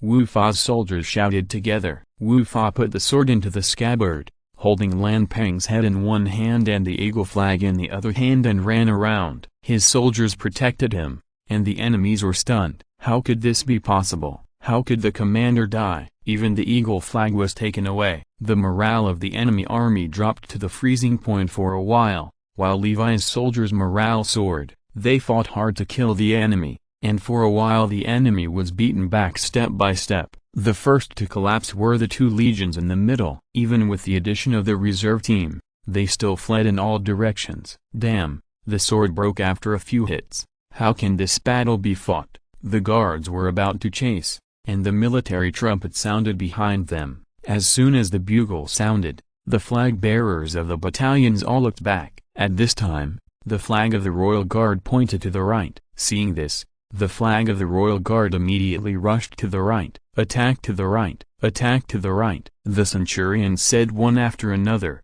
and then followed the flag to the right. With the addition of the Royal Guard, the pressure on the 3rd Legion, which was under the fierce attack of the enemy, was greatly reduced. Wu Fa continued to show off the eagle flag and Lan Peng's head everywhere. His men still shouted slogans about Lan being killed and the eagle flag being taken away. Wherever they passed, the Lucanians were completely demoralized. How is this possible? Many soldiers and officers said one after another. At this time, they found that the two legions were actually defeated by 4,000 people, and they all looked unbelievable. But soon they understood that facing the strong attack of the Royal Guard, coupled with the defeat of the two legions, this legion soon began to flee.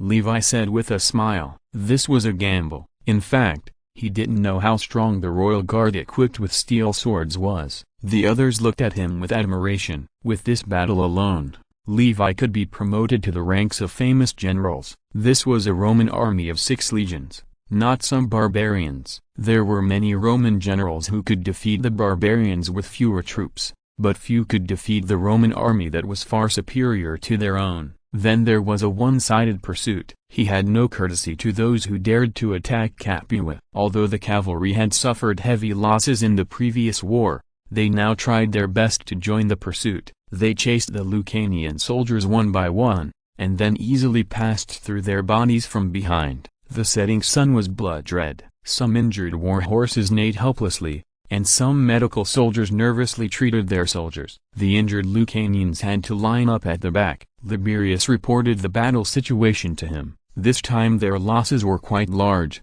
not only the 2nd Legion and the 3rd Legion, but also the guards. According to his estimation, It would be better for them to rest for a while before going out to fight. At this time, a guard came in with a cavalryman. "Master, this is the messenger sent by Lieutenant General Gaeta." The guard said, "Master, great victory. Gaeta just defeated a legion and a large number of cavalrymen in Sicily." The cavalryman said, "Really? That's great," Levi said with a smile. This was a double blessing. What he didn't know was that Curious was really tragic. He encountered the first legion equipped with steel swords, which was definitely the most powerful legion in all of Rome. And Julia gave birth to a boy. Both mother and child are safe. The cavalryman continued. Hearing this, Levi's body trembled violently. "What did you say?" He opened his eyes wide and said in disbelief, "Julia gave birth to a boy. Both mother and child are safe." "This is true. He has a child." For a moment,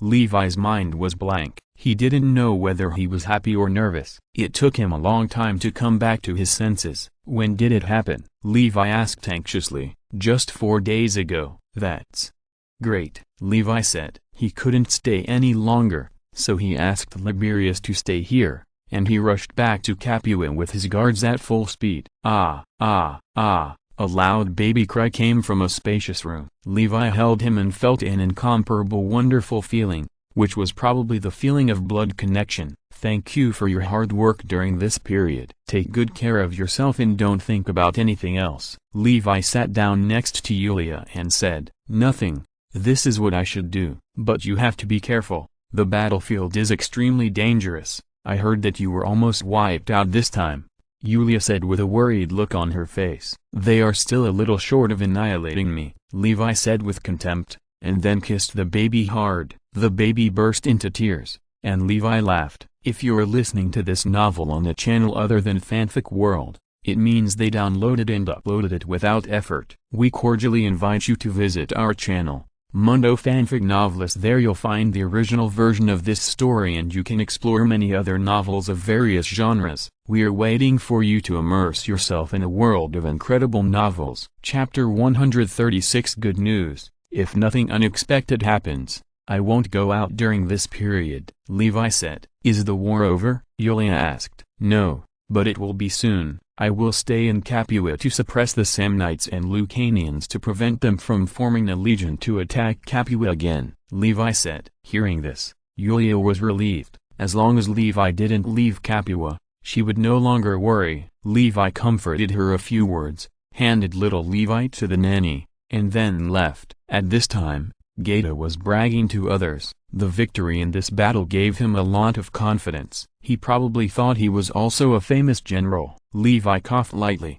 and they immediately shut up. "Follow me." Levi frowned and said, "Aren't these guys afraid of disturbing their children?" "Really, they have no eyesight at all." After arriving at the conference hall, everyone sat down. Everyone did a good job this time, and it is worthy of praise. "There will definitely be a lot of rewards," Levi said. Hearing this, everyone raised their heads proudly, especially those who followed Levi, who defeated 11 legions of enemies with 3.5 legions of troops. This record would definitely scare a lot of people to death. Our next task is to sweep the Lucanians and Samnites. We must not let them organize an army to attack Capua again. I will make them pay for it, Levi said. "Is this what General Sulla meant?" someone asked. "No, it's my idea. I will send someone to tell him the news, and I believe he will agree," Levi said. Hearing this, everyone agreed. Instead of fighting with Nobanus and Capo, they prefer to protect Capua. After all, this is their hometown. Next, Gaeta will lead the 4th, 5th, and 6th legions to sweep the surrounding areas. If they encounter stubborn elements, they will be eliminated on the spot, and their property can be confiscated, Levi said. Everyone laughed. They understood what this meant. The bones have been chewed, and it's time to eat meat. In Chiusi, near the Grassi River, Sulla and Capo fought for a day, but there was still no winner, so they could only return to their respective camps to lick their wounds. But Sulla was still in a good mood, because some time ago, news came from the south that Livius had defeated 5 legions of the Samnites. Although the specific situation was not very clear, the general situation was not wrong, which made Sulla very happy. Now the whole situation is becoming clearer and clearer, The enemy's defeat is becoming more and more obvious, and their chances of winning are getting bigger and bigger. Sulla and his lieutenants such as Crassus were discussing the next battle, and at this time one of his guards walked in with a look of surprise. "General, great victory, great victory." Livius sent an envoy, saying that Livius defeated 5 legions of the Lucanians and 1 legion of Sicily head-on with 3.5 legions, and Geta defeated another legion of Sicily. "How is this possible?" "This is impossible." Hearing this, the generals exclaimed. They could understand that Livius defeated the Lucanians. After all, it was a sneak attack, but defeating 6 Roman legions head-on was nonsense, because they were Roman legions, not some barbarian army. There were many Roman generals who could defeat the barbarian army with a small number of troops, but there were almost no Roman generals who could defeat the Roman army with a small number of troops, 1 against 2. Even Sulla could not do this. Sulla's failure to defeat Carbo was a clear proof. In the last battle of the Civil War in his previous life, the Battle of Rome, Sulla's main camp was almost penetrated by the enemy. If it were not for Crassus' sudden rise and defeating the enemy on the opposite side, Sulla might have failed in that battle. "Are you sure you didn't hear it wrong?" Sulla said in doubt. "That's what they said," the guard said. Sulla nodded slightly, then smiled and said, "Let them in quickly, and see that our ever-victorious general has sent someone to report the battle situation." Everyone laughed, but some people were full of jealousy, such as Crassus. Few people could understand his desire for honor, but facing the famous Livy and Pompey, he could only hide his jealousy deep in his heart. Not long after, Aeneas walked in and saluted. "Aeneas, the military tribune of the 2nd Legion of Capua, has met General Sulla." "Very good. I heard that you fought very well in the south. Tell me how you won." Sulla laughed. "This is what happened." Aeneas then told the whole story, but reduced the number of steel swords he was equipped with to 1/3 of the original, and described his losses as very heavy. "I see," everyone suddenly realized, and at the same time someone secretly broke out in a cold sweat. They didn't expect that Sicily had also sent 2 legions. So, not counting the enemies of Praeninist, Livius had personally defeated 11 legions of enemies. This was really terrible. "Our 6 legions have fought in succession and suffered heavy losses. It will take some time to repair. The master has sent troops to suppress the Lucanians and Samnites to prevent them from organizing new legions to attack us. I don't know how we should deal with these people," Aeneas said. Hearing this, Sulla couldn't help but frown. Now he was in the midst of a fierce battle. Although he had won a few small victories, he needed troops at the right time. He did not expect that Levi would not leave Capua. However, he understood that with the strength of 3 legions, he had destroyed Praenesto and defeated the enemy of 12 legions. No matter how strong Levi was, he needed to take a breath. Moreover, he was sending troops to sweep the Lucanians and Samnites, which was already very good. "Okay, I agree with your decision. As for those who dared to resist, all of them will be executed. Those who are related to them will be deprived of all their property and citizenship. As long as the city has sent troops, all the elders, nobles and knights will be executed," Sulla said lightly. Hearing these murderous words, many people felt cold in their hearts. It was too cruel. However, this style was very Roman. Rome had always been ruthless and merciless to the enemy. Sulla also liked to destroy the enemy physically. "Yes, General," Aeneas said. With Sulla's permission, Levi paddled in Capua with peace of mind. Of course, his men were not idle,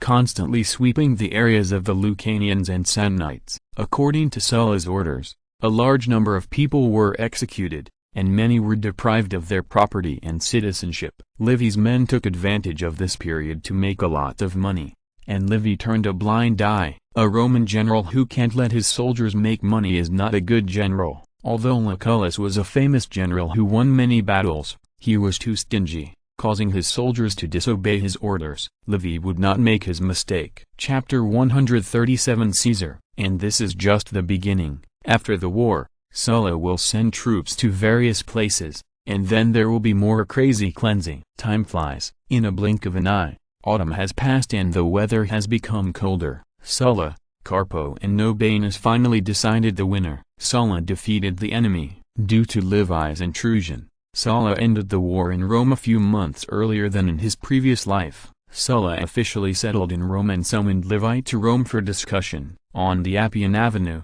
a team was slowly moving forward. Levi was holding several thick rolls of papyrus and looking at them. This was the list of public enemies set by Sulla. He saw several familiar names on it, such as Nias. Levi smiled at the corner of his mouth. "You have come to this day. You coveted my method of making white sugar, master." Sulla's list of public enemies is a bit long. "I heard that there are 4,700 people, including more than 80 senators and more than 1,600 knights," his personal guard captain Plautus said. "That's right." Levi nodded gently. "I heard that Rome had already been a bloodbath, and some people were looking for those on the list in order to get the property of the public enemy. Some slaves killed their masters, and not only got their master's property, but also gained freedom." At this time, a guard said, "Sulla set a secret reward for the people on the list. As long as you can inform the whereabouts of the people on the list, you can get a large reward." But more people prefer to kill those on the list,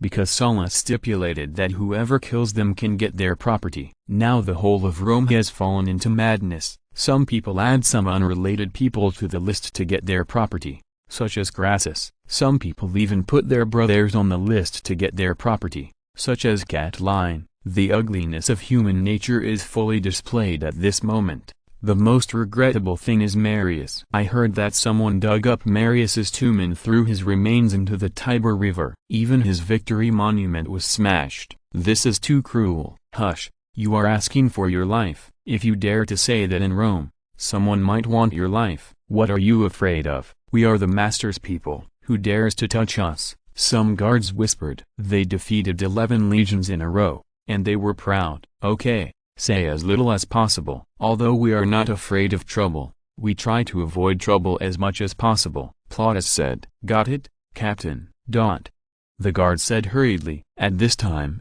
there was a sound of horse hooves in front, and a young man appeared in front of them on a war horse, and some cavalry followed closely behind him. Stop, people in front, stop him quickly.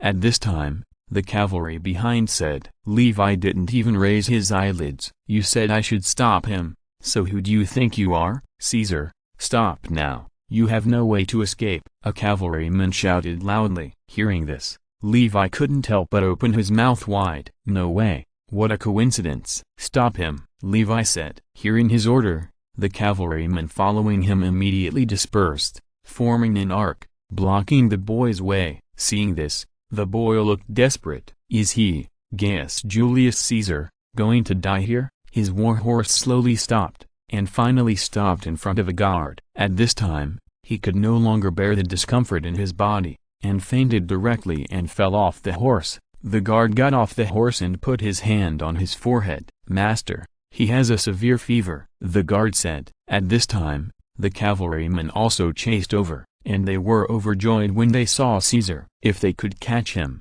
they could make a lot of money, so they would be rich. Thank you, he will be handed over to us. After saying this, a cavalryman was about to take Caesar away, but was stopped by the guard. Stop, who are you? We caught this man, why should we give him to you? After talking so much along the way, he guessed that this man was probably a public enemy of Rome. As long as he was killed, he could get all his wealth. So how could he give this man to them? Who are you? We are cavalrymen under General Sulla, and we are performing official duties. We hope you can hand him over to us. A cavalryman came out and said. After all, Levi and his men were outnumbered, and they could not compete with them with their manpower, so they could only use Sulla's name to scare people. I want this man, Levi said lightly. Who are you? How dare you stop us from capturing the public enemy of Rome? The cavalryman said dissatisfiedly. My name is Levi, and I will tell Sulla about this matter, Levi said. Hearing this,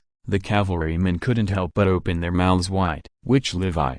The Levi who killed Marius the Younger, and defeated the Samnites and Lucanians? The cavalryman stammered. Of course, who else can do those things except our master? The personal guard said proudly. Since you have caught him, General, let's give up. The cavalryman said reluctantly, not expecting that the duck in hand would fly away. If it was someone else, they would dare to scare him, but if it was Levi, Forget it. If they want to report to Sulla, they have to report it to the higher levels. He was talking directly to Sulla. And if they said that Levi was protecting his party, would Sulla believe it? Levi chopped off the head of Marius the Younger, the son of the person Sulla hated the most. It's not easy for you to chase for so long. Let's do this. I will give you 10,000 dinars as your hard work fee, Levi said. Thank you so much, General. The cavalrymen were overjoyed. They had given up, but they didn't expect Levi to take the initiative to give so much money. It's true that big people are different and broad-minded. Take him down to heal his wounds. I think it's getting late,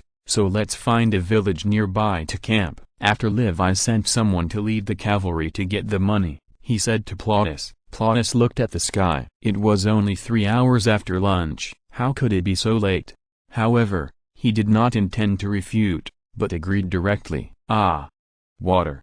Water! Caesar lay on the bed and moaned unconsciously. He felt as if his whole body was on fire, but his head was cold. He seemed to have thought of something and sat up suddenly from the bed. At this time, he found that there was a cold towel on his head, but the towel exuded a faint smell of wine. Wasn't he arrested? How could he be here? At this time, the door of the house opened, and an old man came in with a bowl of medicine. You are awake. Drink this bowl of medicine first. You are really feverish. Seeing that he woke up, the old man said with a smile, Who are you? Where am I? Caesar said calmly, This is a village not far from Rome. I don't know where it is. The old man said, I am the personal physician of General Lucius Pausius Levi and a teacher at the Academy of Capua. Levi, Academy of Capua. Caesar quickly remembered something. Have you caught me? That's probably true. I don't know what the general means, but there are people guarding outside.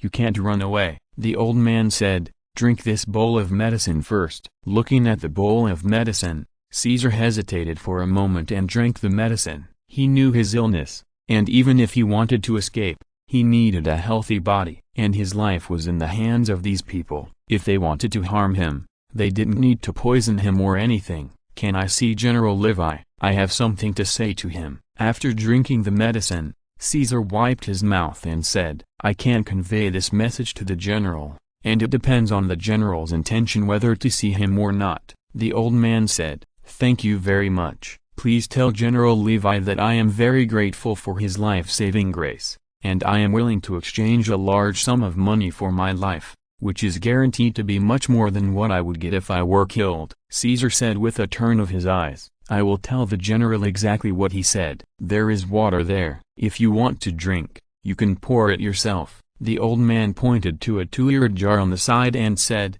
Please, he wants to see me. After knowing this news, Levi was not surprised. Those who can leave their names in history must have their own outstanding qualities. And being willing to exchange a large sum of money for his life is indeed Caesar's usual style. Once when he went to Rhodes, he was captured by a group of pirates. At that time, the pirates asked him to pay a ransom of 20 talents, also translated as talents.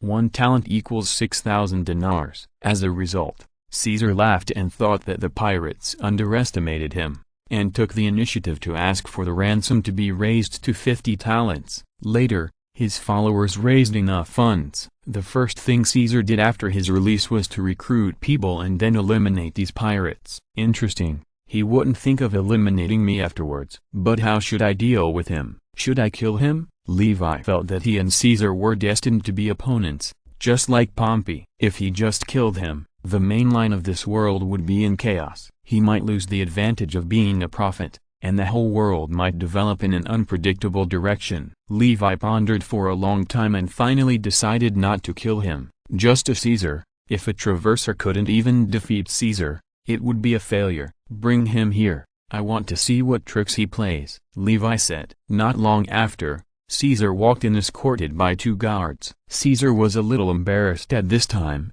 but he still tried to maintain the demeanor of a noble. Slightly curly short hair and a pair of bright and energetic big eyes give people a sense of intelligence. Looking at this lifelong dictator who was famous in later generations, Levi nodded secretly. He was born with a good-looking appearance, but it should be slightly worse than his. Chapter 138 Blackmail. You are Julius Caesar, the son-in-law of Cinna and the public enemy of the country? Levi said with a smile. How is this possible? I am just the son of a wealthy businessman. Those cavalrymen coveted my father's property, so they wanted to add me to the list of public enemies. I am very grateful to the general for saving my life. Caesar bowed respectfully and said, Why did I hear that they called you Caesar? They are for our family's property. So you are not Caesar? Levi asked. Of course not. I am just a knight, Caesar said. In this case, then, Levi glanced at him, and Caesar showed an expectant look.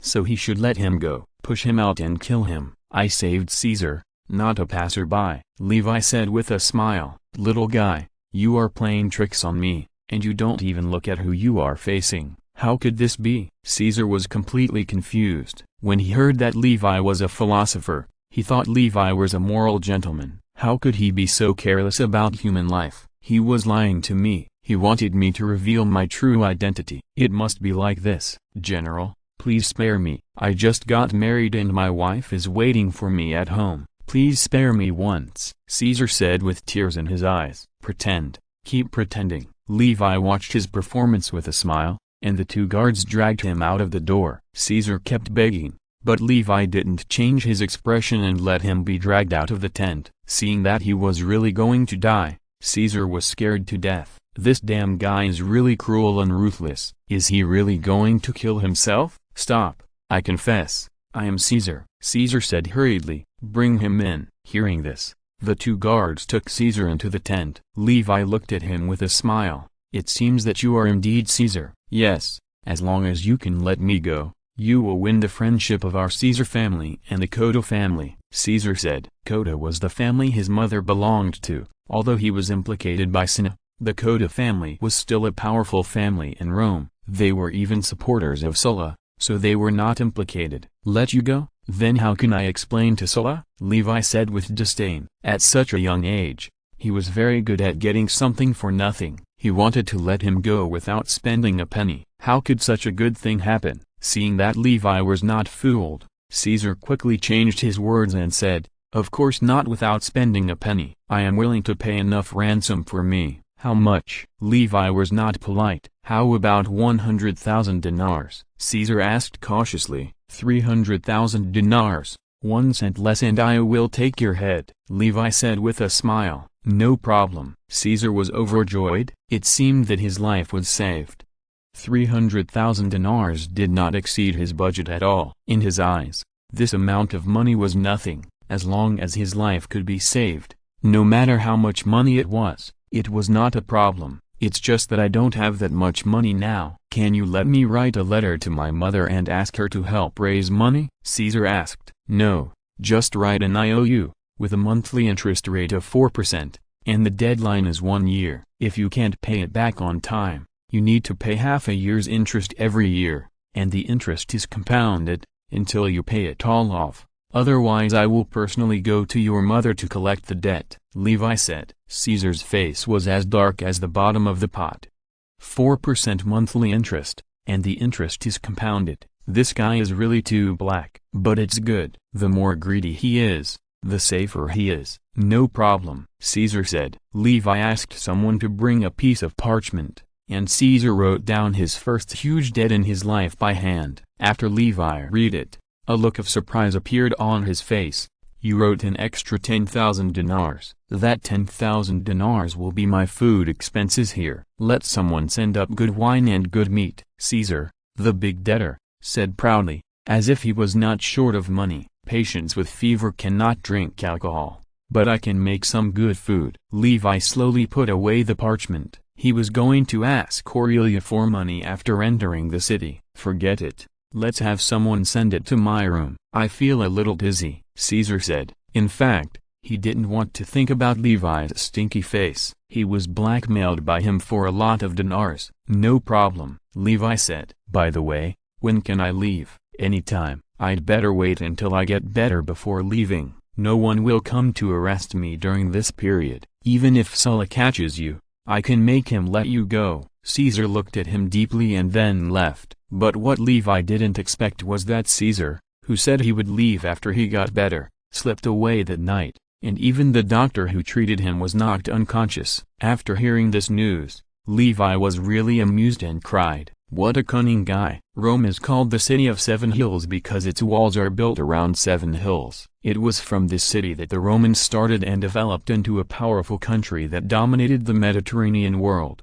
The most famous of these are Capitoline Hill and Palatine Hill. Capitoline Hill is the highest and is known as the residence of the gods, where people are prohibited from living. Palatine Hill is the most livable hill. Even at the top of the mountain, its water resources are extremely abundant, and coming down from the hill is the Roman Forum. Almost all the wealthy families in Rome, such as Valerius, Appius, Claudius, Fabius, and Cornelius, are keen to buy property on Palatine Hill. In addition, a large number of nobles and knights also live on the other 5 hills, such as Pompey, who lives on Mount Silio.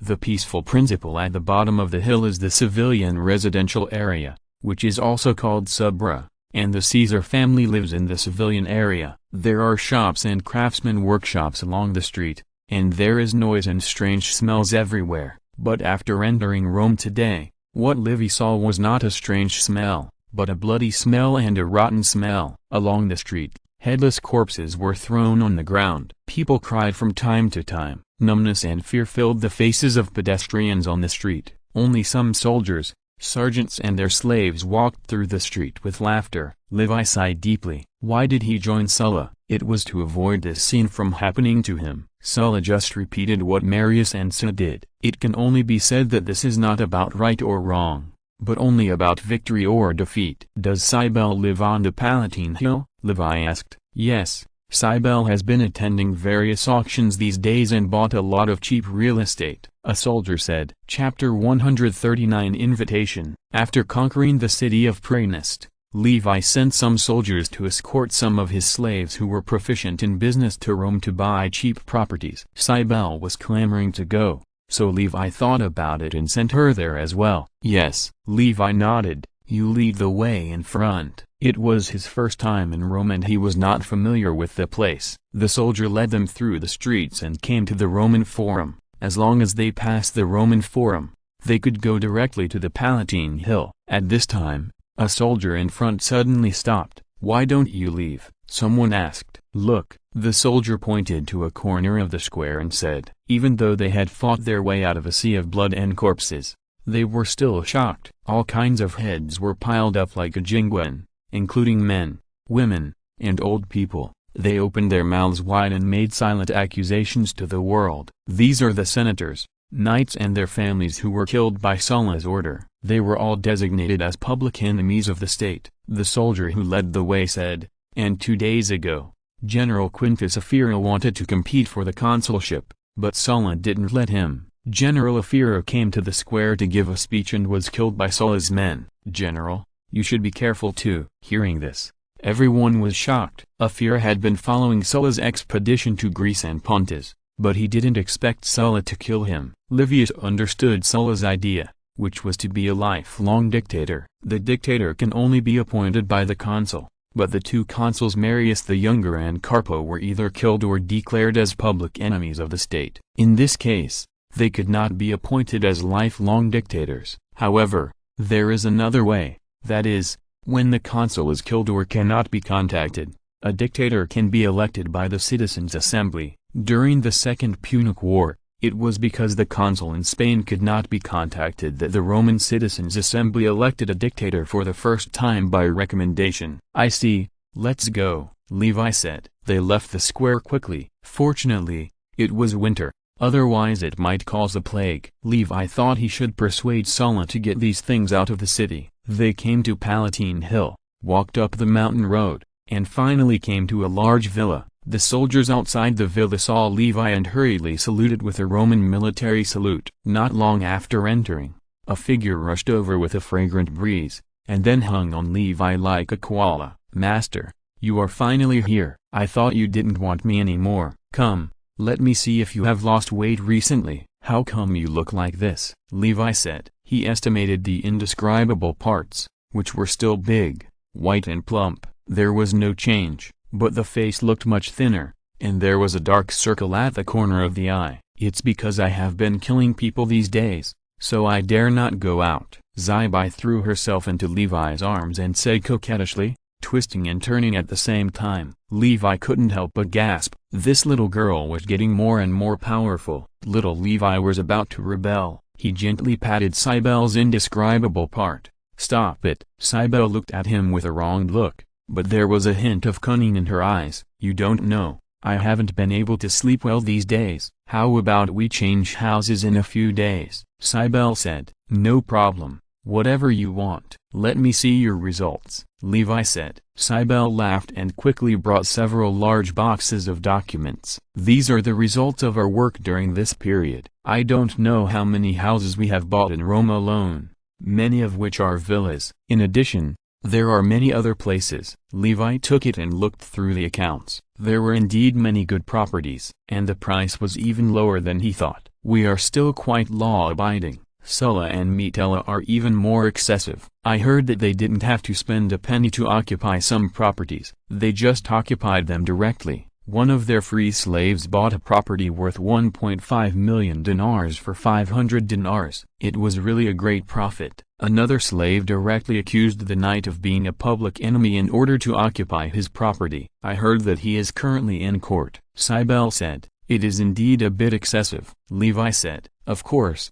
this is only from the Roman point of view. From the Eastern point of view, not killing your entire clan is already very merciful." At this time, he suddenly stopped. "You even bought this place." Levi pointed to a place on the papyrus and said, "Is there anything special about this place?" "It's just on the outskirts of Rome, and you have to cross the river. If it weren't on high ground, it wouldn't have much value at all." "The Tiber River often floods?" Cybele asked curiously. "Because that place is called the Vatican." How many people in later generations don't know the Vatican? It is a holy place for Catholics and the residence of the Pope. "What do you think of us building a castle here?" Levi said. "If a legion could be stationed here, the elders of the Roman Senate would probably go crazy." "Okay, but is it necessary to do this? We already have so many houses." Cybele said. "It is necessary," Levi said. "Just the name of Vatican is enough. Just treat it as a separate courtyard in Rome." "Well then," Cybele said. "Anyway,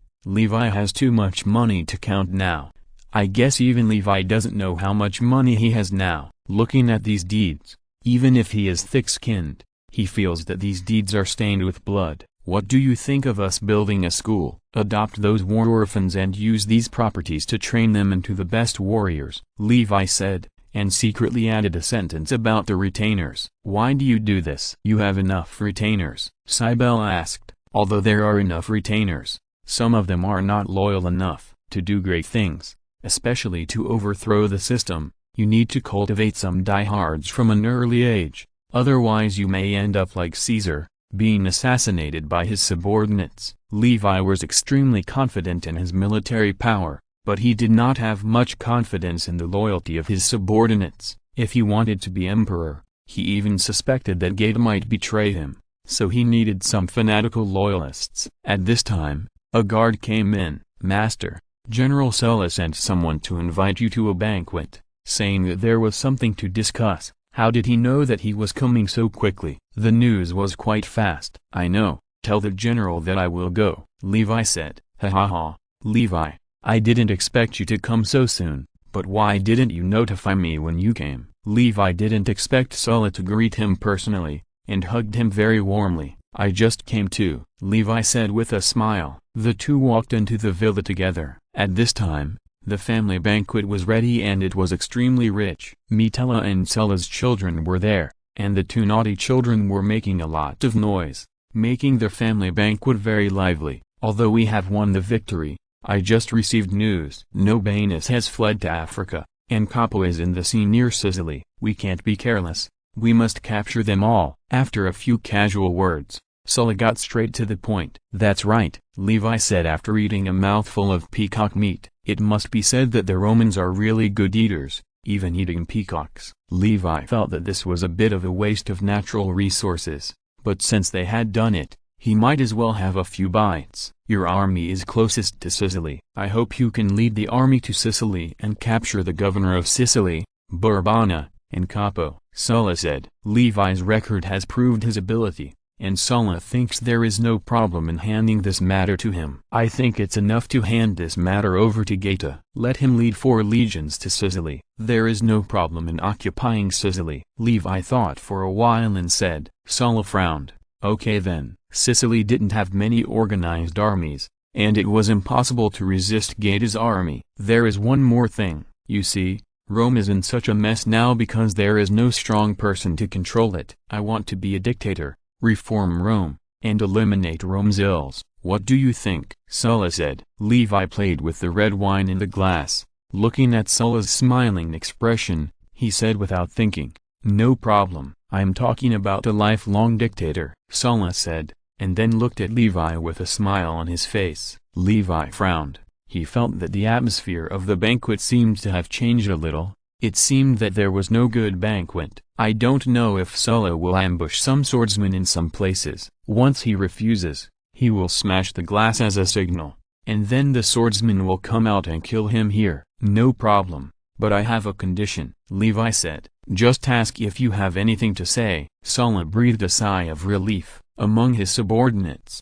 Levi was the strongest. As long as he could deal with Levi, most of the obstacles to his becoming a dictator would be gone. I hope no one will covet my property, including the method of making white sugar, the method of brewing wine, and the sword-making technique, Levi said. What he was most worried about was that Sulla coveted his sword-making technique, which was a great temptation for everyone who aspired to be a dictator, even if Sulla took the initiative to resign as a dictator afterwards. No problem. I want to know how many of those 10,000 dagger steel swords you can produce in a year now, Sulla said. About 5,000. Making this requires extremely precious materials and is extremely time-consuming. Levi thought for a while and said, sell 3,000 swords to the country every year. Remember to keep the price low. Sulla said, how about 5,000 dinars? Too expensive. 4,000 dinars. Too expensive. 3,000 dinars. Can it be cheaper? Levi looked disdainful. Why is he pretending to be so arrogant when he has no money? 2,000 dinars. No lower. Chapter 140 Pompey's suffering. Okay then. After a little bargaining, a deal was settled. Levi also breathed a sigh of relief. The thing he had been worrying about was finally put to rest. You really like money, just like Valens said, Sulla said with a smile. Levi was stunned, and then laughed. This misunderstanding was not bad. Loving money is good. Those dictators probably dislike moral gentlemen or saints the most. On the contrary, they are very tolerant of people who are greedy for money. By the way, I said before that I would give you 20 million dinars. Now it's time to fulfill it. Do you want money or real estate? Sulla asked. Levi was overjoyed. This was his largest income so far. He just thought about it for a while and said, I want arable land, preferably at the current price. If I want all arable land, I'm afraid there won't be that much, Sulla said with a headache. 20 million dinars is a huge fortune, but the current land price is so cheap. He also planned to distribute the arable land to the soldiers who followed him to fight, and he couldn't give it all to Levi. I'll give you arable land worth 5 million dinars.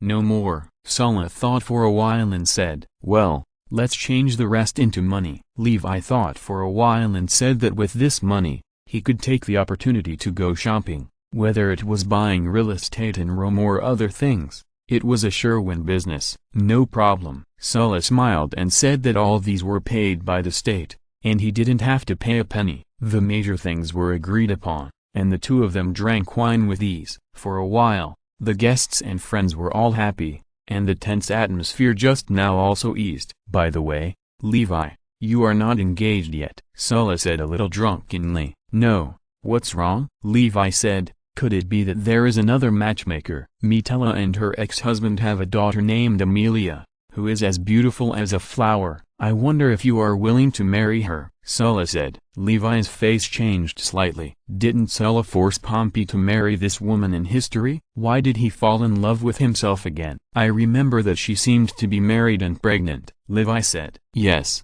it's nothing, actually. I can divorce her. I hope to become your in-laws, Sulla said with a hint of drunkenness. I'm sorry, I don't plan to marry a divorced and pregnant woman. Levi said very dissatisfiedly. Although the Romans didn't mind divorced women, he still didn't like this kind of thing very much. Really? Then forget it, Sulla said. The main reason why he forced Pompey to marry Aemilia was because Pompey's father-in-law was a plebeian, and he did this to sever the relationship between Pompey and the plebeians. On the contrary, Levi didn't marry a plebeian as his wife, so he couldn't force him. He really wanted to become Levi's in-laws. In the end, the banquet ended in a bit of unhappiness. When Levi left, there was a scream not far away. Levi found that several soldiers were interrogating prisoners. At the same time, there were people waiting for Sulla's summons. They were holding a bag with a lot of blood on it, which looked like a human head. Why didn't anyone kill this tyrant? At this time,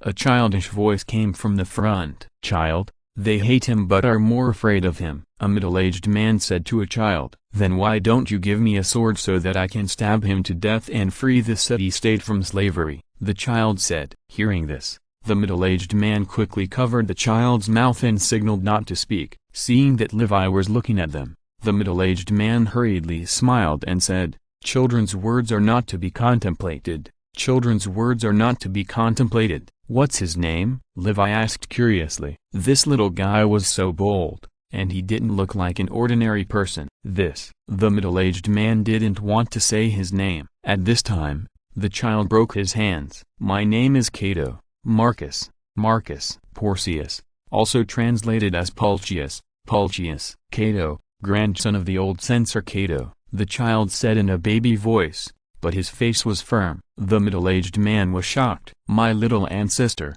are you afraid that others don't know that you did it? It turned out that it was the moral gentleman who exchanged his wife for the other party's daughter. Levi gave the other party 666 likes in his heart. Little guy, you have a future. I am optimistic about you. For the sake of being from the same family of Basius, I will pretend that I didn't hear what you said just now. Remember my name, Lucius Basius Levi. Levi said with a smile, and then left here. So it was him. I didn't expect that we would meet him here, the middle-aged man said. The great philosopher? Yes. Rome has been too depressing recently. Levi decided to leave Rome after Sulla's triumphal ceremony and the ceremony of lifelong dictator. He was a little bored and wandered around, but found that Pompey's face was very ugly recently. Could it be that he really became a scapegoat? So he found an opportunity to go to Pompey's villa on Mount Silio and found that Pompey was drunk, and he was drinking his own brandy,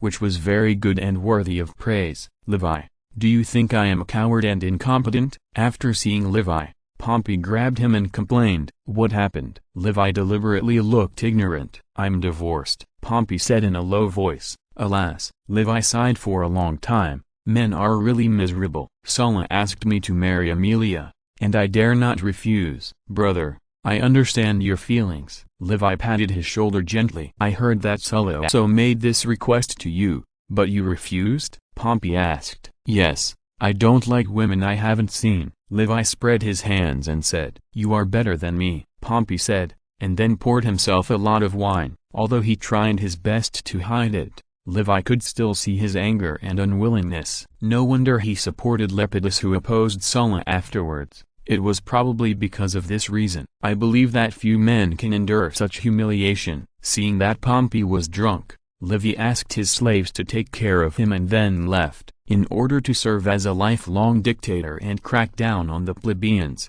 Sulla did many things that chilled his subordinates. But what did it have to do with him? Sulla did not serve as a dictator all the time, but just reformed the political system of Rome. He was committed to cracking down on the political foundation of the plebeians, such as weakening the voting rights of free slaves, weakening the power of the plebeian tribunes, and abolishing the decree to sell wheat to the plebeians at a low price. Chapter 141, Debt Collection. Wishing everyone a Happy New Year and all the best. At the same time, the authority of the Senate was strengthened. The number of senators was increased from 300 to 600. All jury members must be senators, etc. When he completed the reform, he took the initiative to resign from the position of dictator. So he was actually a complex and idealistic politician, which was much better than Caesar, who wanted to be an emperor. After leaving Pompey's house, Levi found that he seemed to have nothing to do. At this time, he He suddenly remembered that someone seemed to owe him a debt. Anyway, he was free, so he might as well go to collect the debt. "What are you doing? Get out of here. I tell you, Caesar is not at home." An angry voice of a woman came from a traditional Roman two-story single-family house. "You said you're not there? Who do you think you are? I've shown mercy by not arresting you. Don't block the way here." Then there was a scream, led by an enthusiastic Roman citizen. He came to Caesar's house. Before entering the house, he found some enthusiastic onlookers looking inside. Make way quickly, don't block the road." One of Levi's guards dispersed the overly enthusiastic spectators and cleared a path for Levi. As soon as he walked in, Levi found a beautiful woman in her 30s, dressed simply, lying on the ground, and several women were helping her up. Some soldiers were rummaging around in the house, cursing and making a mess of things.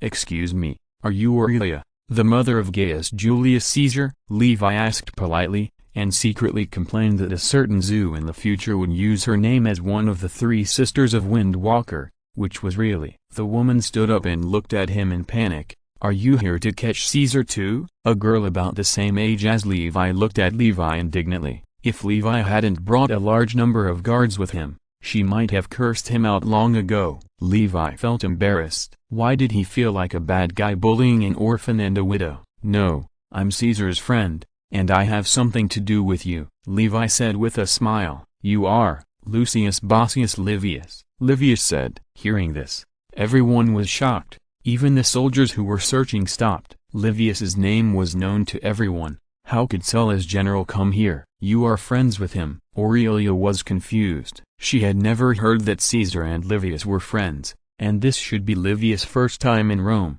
How could he know Caesar? "Are you really Livius?" one of the soldiers asked. "Is there anyone in Rome who dares to pretend to be our master? You should leave here quickly," a centurion under Livius said. The soldiers looked at each other, not daring to argue, and left here in disgrace. "Please come in and sit down," Aurelia said very politely. Anyway, he helped them. "You're welcome." Levi followed them into the house. Aurelia and the young woman sat down, and other servants served them some cakes. After some politeness, Livius asked, "Is this Cornelia?" "Yes, I am Caesar's wife Cornelia," the young woman said coldly. "Cornelia, don't be rude to the general," Aurelia said dissatisfiedly. "I know, mother," Cornelia said quickly. At that time, the names of Roman women were all feminine names of clan names. For example, Cornelia's father was Lucius Cornelius Sino, so her name was the feminine name Cornelia of the clan name Cornelius. If Livius had a daughter, then his daughter should be called Portia, the feminine name of Bossius. No matter how many daughters Livius had, all his daughters were called Portia. Because the clan names in Rome were limited, the phenomenon of duplicate names for Roman women was very serious. If there were multiple daughters, in order to distinguish them, the eldest daughter could be called Portia Prima, meaning the first daughter, and the second daughter could be called Portia Secunda, meaning the second daughter. "I'm sorry, she hasn't been in a good mood recently," Aurelia said. "I understand," Livius said. He understood how much pressure Cornelia had been under. Caesar became a public enemy of the state because of her, and was exiled because of her. Sulla said that as long as Caesar divorced Cornelia, he would let Caesar go, but Caesar refused and began his own escape. In this respect, he was more manly than Pompey. Aurelia asked, "I wonder how the general knew my son." "I met him on the way to Rome. I came to tell you a good news and a bad news. The good news is that your son was saved by me." At that time, he was chased by Sulla's cavalry, and I happened to meet him, so I saved him. Livius said, "Is this true?" "Thank you so much, General. I am really grateful for your kindness." Aurelia said, "It was really great to know that her son was safe." "What's the bad news?" Cornelia asked. "Is he injured?" Aurelia asked nervously. "He just had a little fever. I asked someone to treat him," Livius said. Hearing this, Aurelia and Cornelia both breathed a sigh of relief. "The bad news is that he owes me a little money." "Really a little?" Levi said. Aurelia's face changed slightly. She was a very smart person and immediately knew that this was Caesar's life-saving money. "I wonder how much a little is?" Aurelia asked. "You can see for yourself. In fact, you don't have to rush to pay it back." I'll ask Caesar for it." Levi smiled awkwardly. After reading it, Aurelia felt dizzy and Cornelia was shocked. 310,000 dinars, an annual interest rate of 48%, and the interest is compounded. How can he be Caesar's friend? He is simply a wolf who eats people without spitting out bones. Cornelia looked at him angrily, as if he was an irreconcilable enemy who killed her husband. Aurelia's face was full of resentment. "Is there anyone as deceiving as you? Ha ha ha. Caesar said that you don't have to pay this back." "He has a way to pay it back," Levi said awkwardly. "It seems that Caesar became the governor of Spain in 61 BC. It was only after he became the governor of Spain that he could pay off his debts. He still has 21 years to go before he becomes the governor of Spain. If the interest is compounded, with an annual interest rate of 48%, how much money will he have to pay by then? This should be affordable." Levi thought uncertainly. "I will find a way to pay it off as soon as possible. You don't have to worry about that," Aurelia said. "The interest rate is too terrible, and it must be paid off as soon as possible. It seems that I have to ask my brother for help.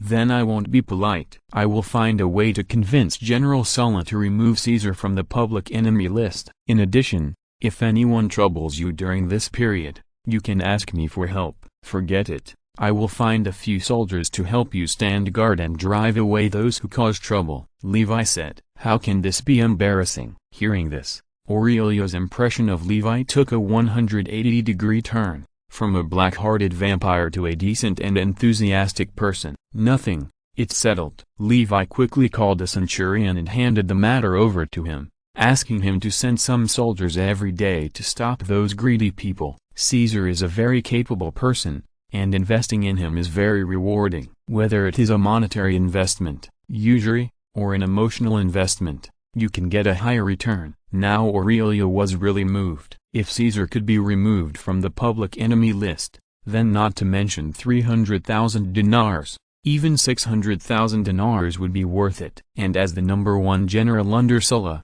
Levi's weight is naturally the heaviest. He is different from those generals who have nothing without military power. His soldiers are almost entirely his own private soldiers. Aurelia feels that this time is likely to succeed. "Thank you so much, General," Aurelia said with gratitude. "This is what I should do." "Who makes me like Caesar?" Levi said with a big laugh. Cornelia couldn't help rolling her eyes. She liked him and cheated him of 310,000 dinars. After rejecting Aurelia's repeated requests to stay, Levi left and went directly to Sulla's mansion. With Levi's identity, he didn't need to wait and went in directly. At this time, Sulla was writing a letter. When he saw Levi, he asked him to sit down. "What do you think of this letter?" After writing, Sulla handed the letter to Levi, and Levi picked it up and read it. "Dear Regent Valerius, as we all know, the country is in a very dangerous state. In order to better deal with the current situation,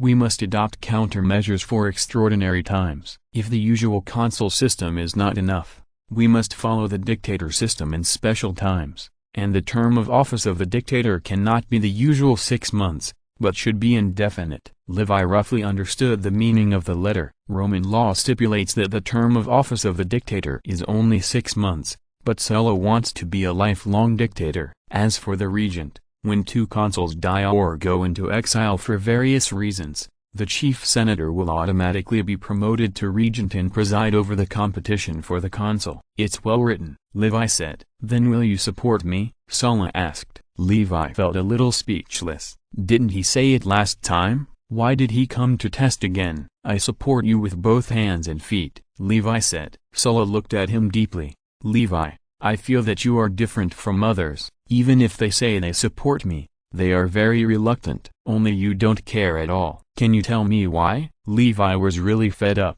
No wonder those dictators are always suspicious. Being a dictator is so suspicious. He was a little hesitant at this time. Is he really going to take this road of no return? It's just a lifelong dictator. What's the big deal? And you are so old, Levi said. Sulla's face darkened. This little bastard is really a bastard. He even hinted that he will not live for a few years. Thank God I don't have the Queen's reward. Chapter 142, Dictator for Life. But it is true that he is already very old. In ancient times, the lifespan of Romans was very short, and he was seriously ill, so even he felt pessimistic about himself. "You little bastard, I won't bother with you," Sulla couldn't help scolding. "I have something to ask you this time." Levi then told him about Caesar. Sulla didn't expect Levi to come to plead for Caesar. Many people had pleaded for Caesar a few days ago, but he refused because Caesar refused to divorce Cornelia, which made him very angry. Sulla just thought about it for a while and agreed,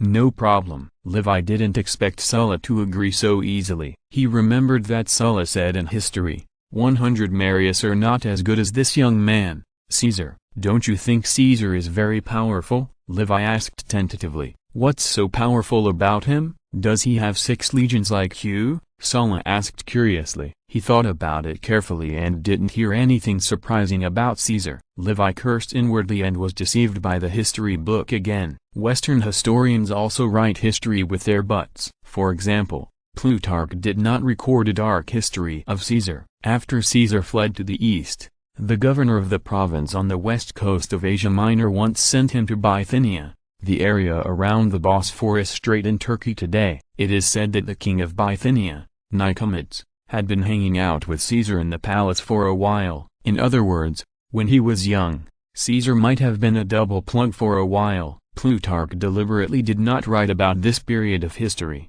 but praised him as a more powerful character than Marius. But how could this be true? Who is Marius? He is known as one of the 3 greatest figures since the founding of Rome, and the only one who served 7 consuls. This is a height that no noble can reach, and even Sulla may not be able to match him. A 19-year-old young man is praised as being more powerful than these 7 consuls. Why is he so? It's nothing more than the boasting of historians, just like the auspicious signs when the emperors were born in those official histories. Moreover, some Western historians often look at the East with tinted glasses. For example, sometimes they use words like Asian natives and evil Asians. Don't believe that foreign scholars are objective and fair. Many of them are crooked. Moreover, the arrogance of Westerners is even worse than that of ancient Chinese. For example, Cato once said, "I rule the world, and women rule me." It's just that Chinese people don't think they rule the world. At most,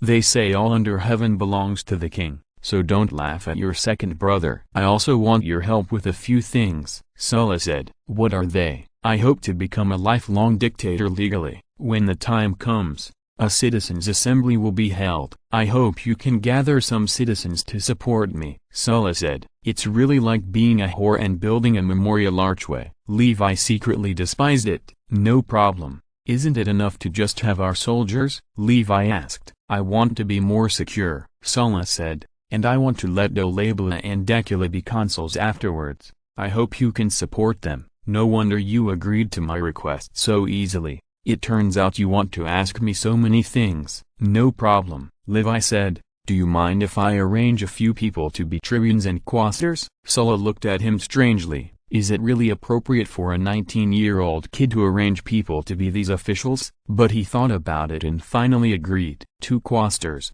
1 tribune. Okay. Levi thought about it and said that it was still a bit dangerous to guarantee a tribune and 2 quaestors with his current strength.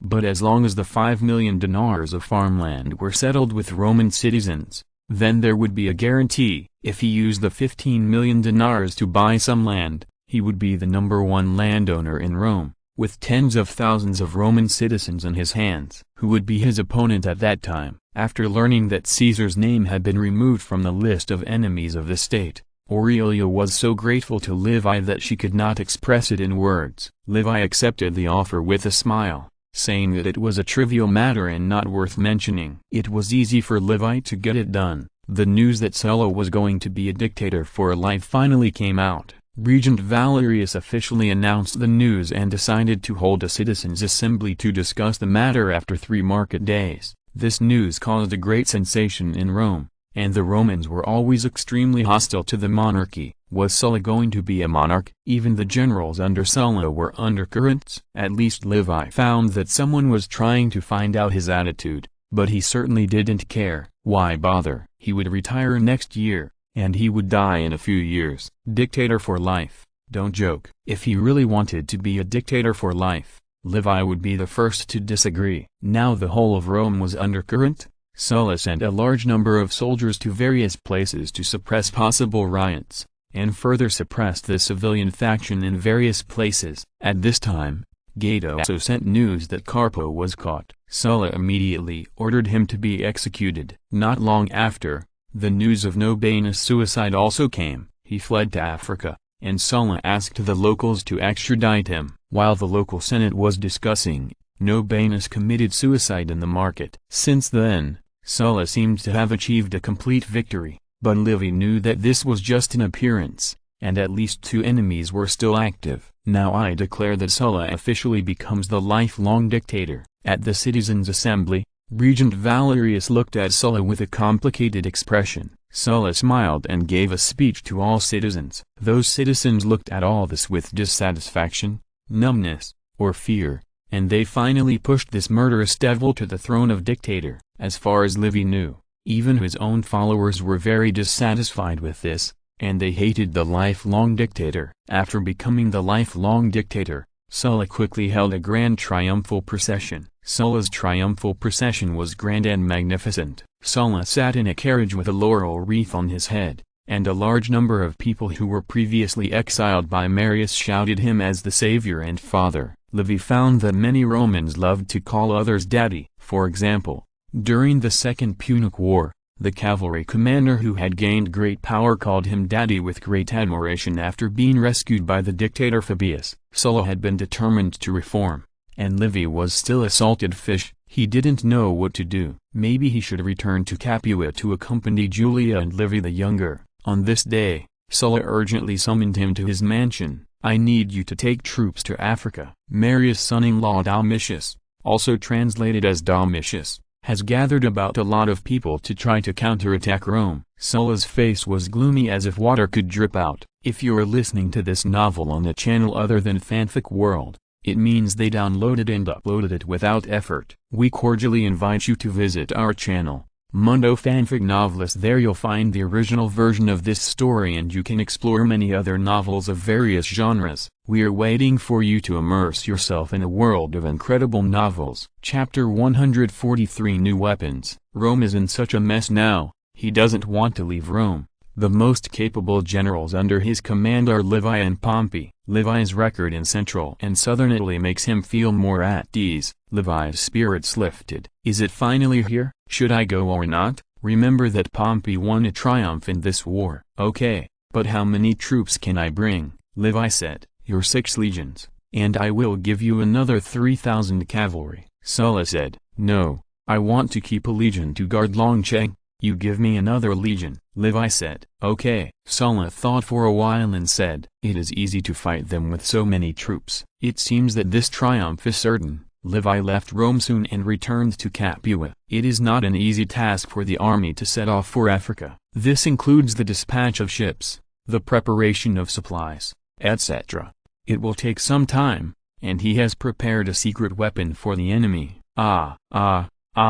Little Levi waved his round little hands in dissatisfaction, staring at the hateful villain with round eyes. Levi held little Levi and gently pulled his chubby little face, pulling out one cute look after another. What are you doing? Julia hit him in dissatisfaction, as gentle as tickling. This guy has not been seen for several months, and he came back to harm the child as soon as he returned home. She took little Levi from Levi's arms. Are you going to war again? Julia said worriedly. It's a small matter. Someone wants to make trouble in Africa. Levi said nonchalantly, of course.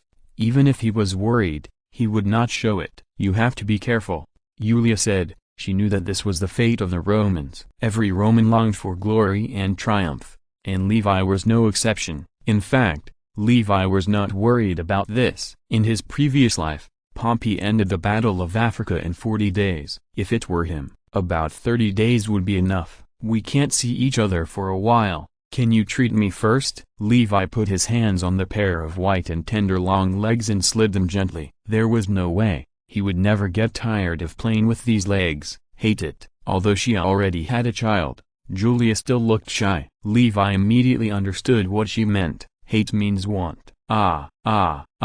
Little Levi strongly protested being taken away by the wet nurse, and at the same time called for help. saying that the bad guy was going to bully his mother again, and then there was a long content that was not suitable for children. After Julia begged for mercy again and again, Levi left here like a victorious general. He brought some centurions and military tribunes to the craftsman area of Dragon City, where thousands of craftsmen of various kinds gathered to produce and develop various weapons for Levi. It was Levi's most important logistics base. The patrolling guards saluted them one after another. Wufa looked at all this with envy. He did not envy the gold and silver wealth of the Romans, nor the luxury culture of the Romans, but only envied the weapons and equipment of the Romans. This is the nature of the Germanic people. The Germanic people are proud of hunting wars and ashamed of agricultural production. They do not like gold, silver and fine wine, but only like sophisticated weapons. After the last battle,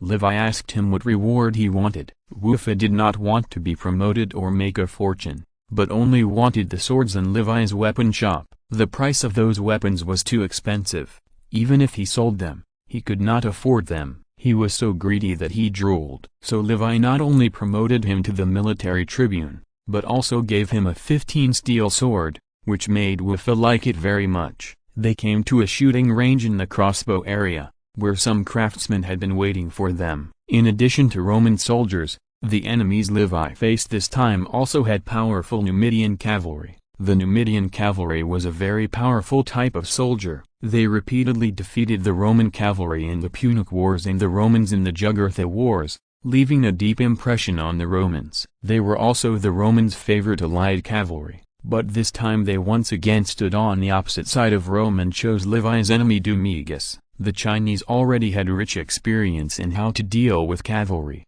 that is, using crossbows. Li Ling, the son of the flying general Li Guang, once defeated 30,000 Hun cavalry with 5,000 infantry, relying on crossbows. The Numidian cavalry was a saddleless cavalry, and they were not armored, or only wore leather armor. Crossbows were simply their natural nemesis. Levi studied the crossbows at that time and found that both the Greek belly crossbow and the Roman crossbow were terrible. Not only were they small in poundage and poor in elasticity, but they also lost a lot of power when shooting. So they had to develop crossbows themselves. Master, master, don't.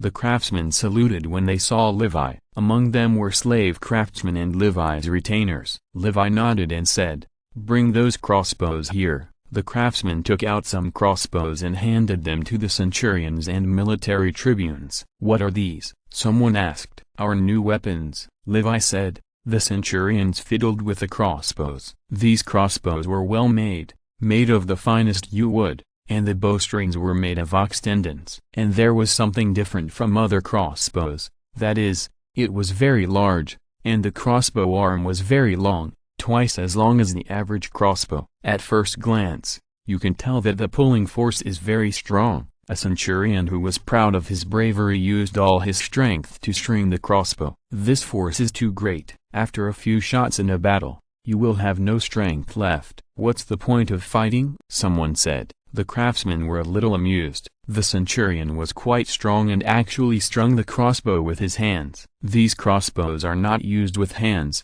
but with feet," a craftsman said. "Used with feet?" The centurions were stunned. "There are such crossbows." A craftsman demonstrated it to them. He stepped on a ring in front of the crossbow with his foot, then pulled up the bowstring with both hands, and soon put the bowstring into the groove at the back, and then put an arrow into the quiver. Everyone suddenly realized that this was the way it was. Wu Fa looked at the crossbow in his hand thoughtfully. This was really a good design. Although it was just a simple change from stringing with hands to stringing with feet, it was definitely a qualitative leap. In fact, Levi originally wanted to use a pulley crossbow, but the cost was too high. Even he couldn't afford it, and finally gave up the idea. "How many pounds of pulling force do these crossbows have?" someone asked the craftsman. "It is divided into two levels, 200 Roman pounds and 250 Roman pounds. 1 Roman pound equals 0.335 kg. A craftsman said. Everyone just did a little calculation and took a breath, and didn't know anything else. The pulling force is strong enough. Chapter 144 Maka. Wu Fa caressed the crossbow gently, just like caressing the skin of his lover. "How powerful is it?" someone asked. Very strong, a craftsman said proudly. If you want to know the power, you might as well try it yourself, Levi said. Everyone agreed and wanted to see the power of this crossbow. A soldier picked up a 200-pound Roman crossbow and walked to a shooting position, just 50 meters in front of him. A dead fat pig was hanging. He stepped on the ring with his foot, and after winding the bowstring, he installed an arrow in the arrow slot. Then he aimed at the dead pig 50 meters away. With the sound of the string, the arrow penetrated the dead pig at a speed that was difficult to see with the naked eye, and flew for more than 10 meters before stopping. Seeing this, the centurions were shocked and stunned. The power of this crossbow was so strong that it directly shot through the dead pig. Next was the 100-meter test and the 150-meter test. This crossbow showed amazing lethality. Our legion plans to equip a large number of these crossbows. What do you think? Levi said. No problem, just replace those crossbowmen. People said one after another. So this proposal was quickly passed, and a large number of crossbows were handed over to the legions that were about to go out for adaptive training. In a tavern in Longcheng, Maka drank the wine in a glass in one gulp, and then smacked his lips. It was really good wine, worthy of being imported from Greece. It was a pity that it was too expensive. If someone hadn't treated him, he would definitely not be able to afford this kind of wine. How is this wine? Not bad, right? Wufa said to Maka, with a simple smile on his face. Good wine, really good wine. This is the first time I drink this kind of fine wine, Maka said, but there was a hint of weirdness in his eyes. Because it was extremely hidden, Wufa didn't find it. He was a blacksmith slave of Levi, and it was said that he mastered the formula of the steel sword. Of course, all this was an illusion. His true identity was a bait launched by the intelligence team. In the past few months, people often invited him to drink, and then asked him about the formula of the steel sword, but in the end, all of them disappeared. Did he also want to find out the secret of the steel sword? But Wu Fa's identity was not ordinary. Not only was he a military tribune of the royal guard, but he also made great contributions by beheading the general and seizing the flag. He was the pride of the entire royal guard and a favorite in the eyes of the family master. How could he covet the secret of the steel sword? Drink more if you like. What I, Wu Fa, admire most is you blacksmiths. You can forge sophisticated weapons and reduce a large number of casualties for the soldiers. Wu Fa said proudly. I'm so sorry about this, Maka said with a smile, but his hands were not slow. He filled another glass for himself and drank it in one gulp. Wu Fa cursed him for being hypocritical, but he had great ambitions. He endured all of this and kept urging him to drink. As a general of the Germanic tribe, he had never thought of being loyal to Livius. From the moment he regained his freedom, he had always hoped to return to Germany, take revenge on his enemies, and regain his position. However, due to the strict discipline of the army, his idea had not been implemented. However, after discovering the steel sword and those precious swords, he changed his mind. If he could obtain the method of making these weapons, his tribe would become extremely powerful, and even be able to unify the surrounding tribes and march into Gaul or Rome. The current Germanic region has dense forests and little sunlight shining on the ground, so the climate is very cold, far from being comparable to later generations. Gaul and Rome have warm climates, like a place flowing with milk and honey, which makes them yearn for it. Maka accepted Wufa's urging to drink, and soon his face looked drunk. Seeing this, Wufa was overjoyed, so he whispered, I have an unwelcome request. I wonder if I can say it. If you have something to say, just say it. Maka's tongue began to tie. My steel sword had several holes in it during the last battle. I wonder if you can teach me how to repair them. Wu Fa said. Hearing this, Maka was surprised and happy. He didn't expect that he had caught a big fish. He was very sure that Wu Fa was a spy who had been coveting the formula of the steel sword. But he remained calm and continued to say drunkenly,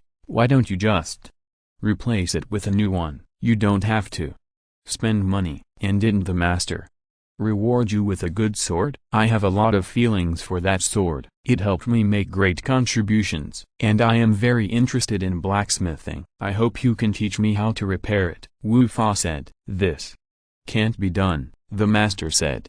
That we can't teach others blacksmithing? Our skills are all secret. Maka shook his head and said, "Can't I do it too? I will apply to the head of the family in person later," Wu Fa said. Maka shook his head again and fell drunk on the table. Wu Fa's face kept changing. Should he arrest him and torture him to extract a confession? Hey, Maka got drunk here. An officer just came to see him, saying that the number of weapons was not enough. At this time, a slave craftsman came here and said with a simple face, "Really? Then take him away." Wu Fa sighed and said. The slave craftsman immediately carried Maka, who was full of alcohol, and walked towards the craftsman area. But when he walked to a deserted place, Maka immediately sobered up, and there was no trace of drunkenness in his eyes. "I really didn't expect that he was a spy," Maka sighed and said. "Are you sure?" the slave craftsman asked. "Confirmed." "Then let's go and report." So the two changed direction and walked towards the inner city. After listening to the two reports,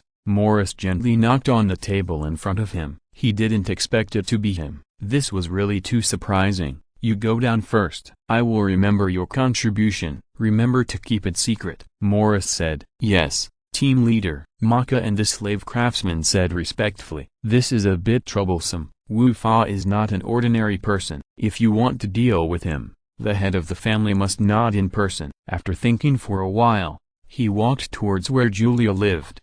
The head of the family should be there now. At this time, Levi was talking to Philo. "Are you really leaving? Not staying for a while? If there is anything you are not satisfied with, you can point it out and I can ask someone to change it," Levi said with a smile on his face. "No, Plato Academy has been sending people to ask me to go back, and the microscope you mentioned has been progressing slowly, so I have to go back." Philo looked at him strangely. This little guy was really too cunning. He tricked him into helping him manage Capua Academy for such a long time. Chapter 145, Utica City. As a result, a year has passed, and the microscope he said would be ready in half a year has been progressing slowly. "It's such a pity. I still have many philosophical questions I want to discuss with you," Levi said with regret, and calmly threw out another bait. Philo hesitated again. Levi was a guy with a high level of philosophy. Although he often hides his thoughts,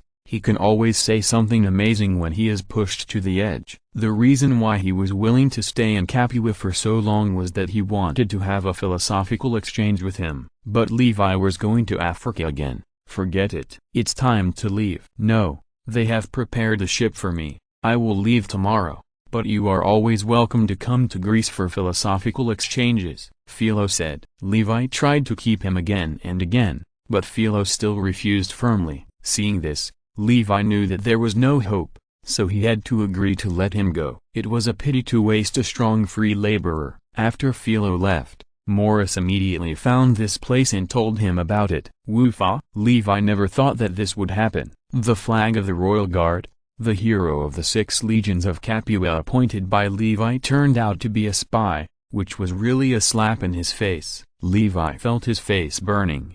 It seemed that he did not have the aura of a king, and the tiger body shook, and everyone surrendered. "He must be a spy. Should we arrest him?" Morris said. "Don't alarm him first. He has just made such a great contribution. If he is arrested now, the impact will be too great." Levi thought for a while and said, "We will go to Africa tomorrow. I will arrange some dangerous tasks for him and find a way to make him disappear on the battlefield." "Okay," Morris said. After Mori left, Levi fell into deep thought. "Wu Fa, why did you do this?" Utica, once the second largest city in Carthage, is now in Tunisia.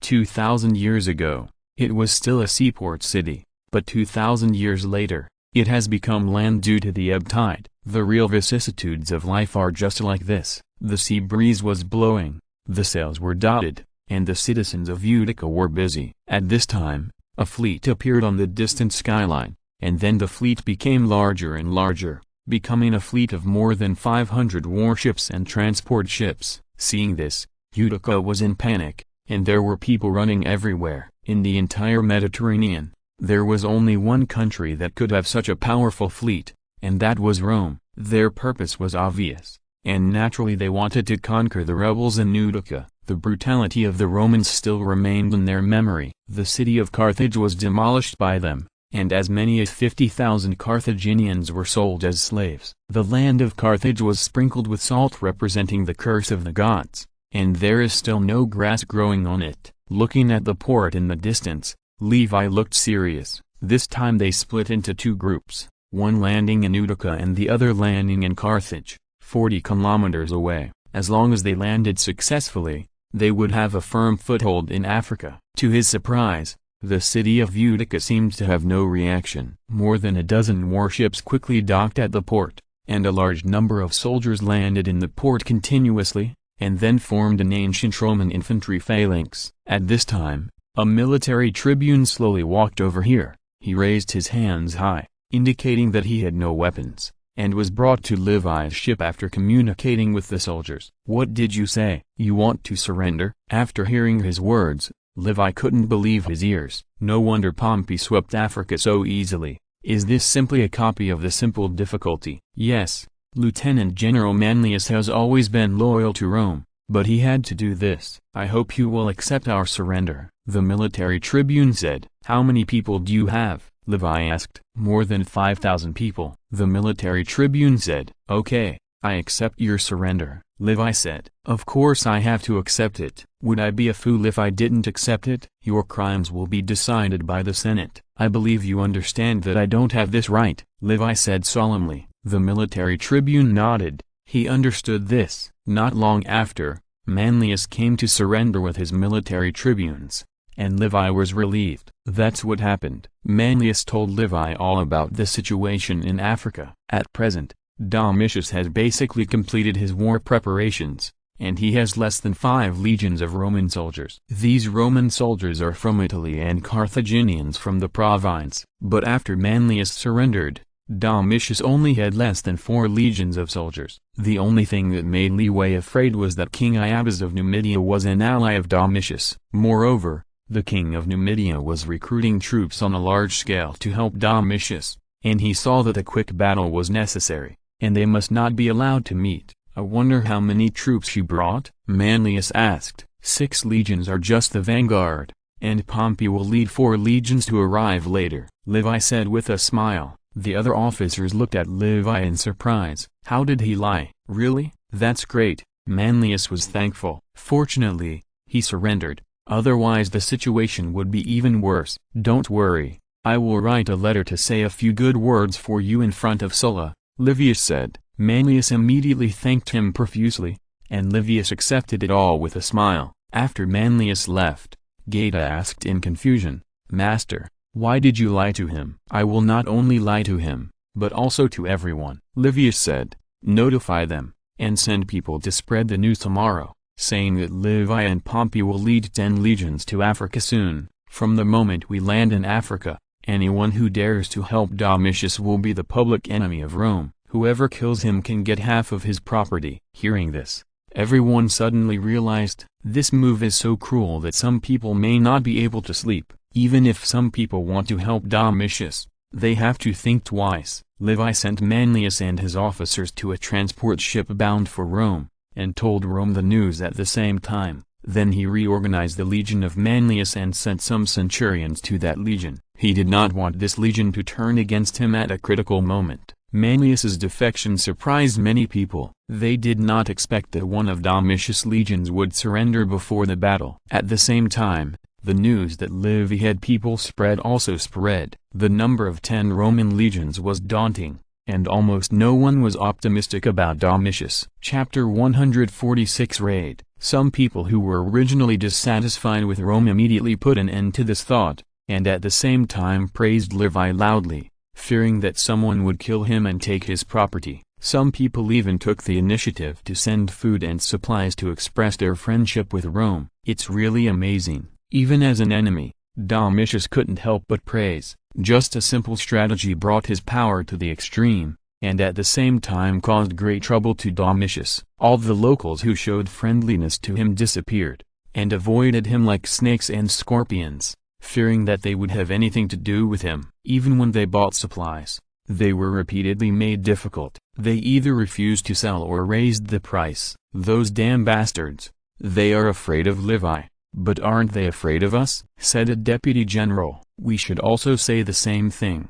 Whoever dares to help Levi will rob his property, another deputy general said viciously. Domitius smiled bitterly and shook his head. Levi had the backing of Roman 10 legions in his hands to have the confidence to say such things. They had nothing but the support of the king of Numidia. If they dare to say such things, I'm afraid many people will defect to the enemy. I think we have to fight them as soon as possible to prevent them from joining Pompey's 4 legions. Someone said, that's right, but King Iabus's army hasn't arrived yet. Why don't we wait for their army to arrive before fighting? Everyone was talking about it, and they couldn't make up their minds for a while. You have all been deceived by him. There are no 4 legions of Pompey at all. Domitius said. How could this be? Someone asked. Although I left Rome, I still have people in Rome, Domitius said. Hearing this, everyone suddenly realized, he is really too cunning, slippery boy. No wonder he can defeat the 12 legions of Lucania, Sicily and Sam, a very good boy, but it's a pity that he is our enemy. At this time, one of Domitius's personal soldiers ran in. Report to the general, our cavalry found the enemy 10 miles away. Hearing this, everyone was shocked. He was really quick. After taking the necessary rest, Livius set out with 6 legions and 4,000 cavalry. It was winter now, and there should not be a war, but this place was close to the equator and the Mediterranean Sea, so the weather was not cold. Sometimes the temperature was above 20 degrees, which did not affect the battle. A large number of cavalry were sent out, and they sent a steady stream of news. Report to the general, the enemy has left the camp and started to line up on the opposite side of the river. At this time, a cavalryman said, I know. Livius looked at a simple map, which was drawn by Manlius. Before setting off, he had been able to inquire about the nearby terrain through various channels. Domitius' camp was located opposite a mountain stream. If he wanted to attack the enemy, he had to cross this mountain stream. Not long after, more news came, and the only 2 wooden bridges were also destroyed by them. It seemed that they did not want to fight immediately, but hoped to wait for reinforcements from Numidia. Levi's soldiers soon reached the mountain stream, and the 2 armies faced each other across the river. Levi asked Geta to send people to scout the mountain stream and check the hydrological conditions here, and soon there was a result. Master, this mountain stream can be crossed, but the water is a bit fast. If the enemy attacks when crossing the river, then we are likely to fail, Geta said, so we can only wait, or find another crossing point. Levi frowned and said, yes, Geta said. Levi looked at the sky and found that dark clouds appeared in the sky. It seems to rain soon, Levi said. Why don't we hide first? Levi's eyes flashed with a gleam, and then nodded. So Levi ordered the soldiers to leave and take shelter from the rain.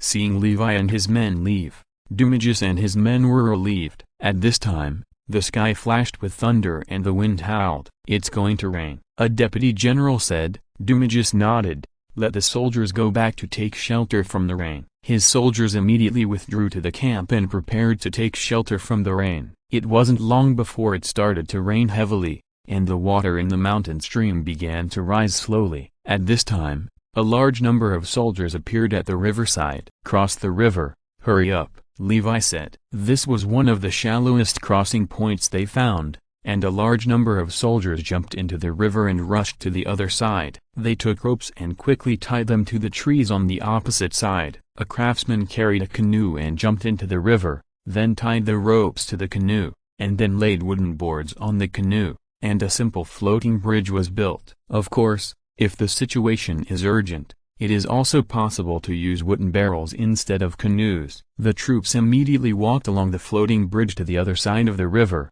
and the craftsmen built more floating bridges. An hour later, the army completed the assembly on the other side of the river. The guards in the 1st Legion follow me, and the others follow in order, Levi said. The 1st Legion and the guards immediately followed Levi closely and walked towards Domitius' camp. Due to long-term training, they have a high level of tactical literacy, so they march very quietly. In addition, with the cover of thunder and lightning and heavy rain, they approached the enemy camp without being discovered. Wufa and some elite guards quietly approached the enemy camp. They carried ladders one by one and leaned the ladders against the wall. The wind and rain concealed their actions, and the enemy was taking shelter from the rain. So far, no one has discovered them. Wufa and some gladiators took the lead in climbing the earth wall, and then crouched down to approach the gate. Who is it? Finally someone found Wufa. Wufa rushed up and hit the enemy with a shield,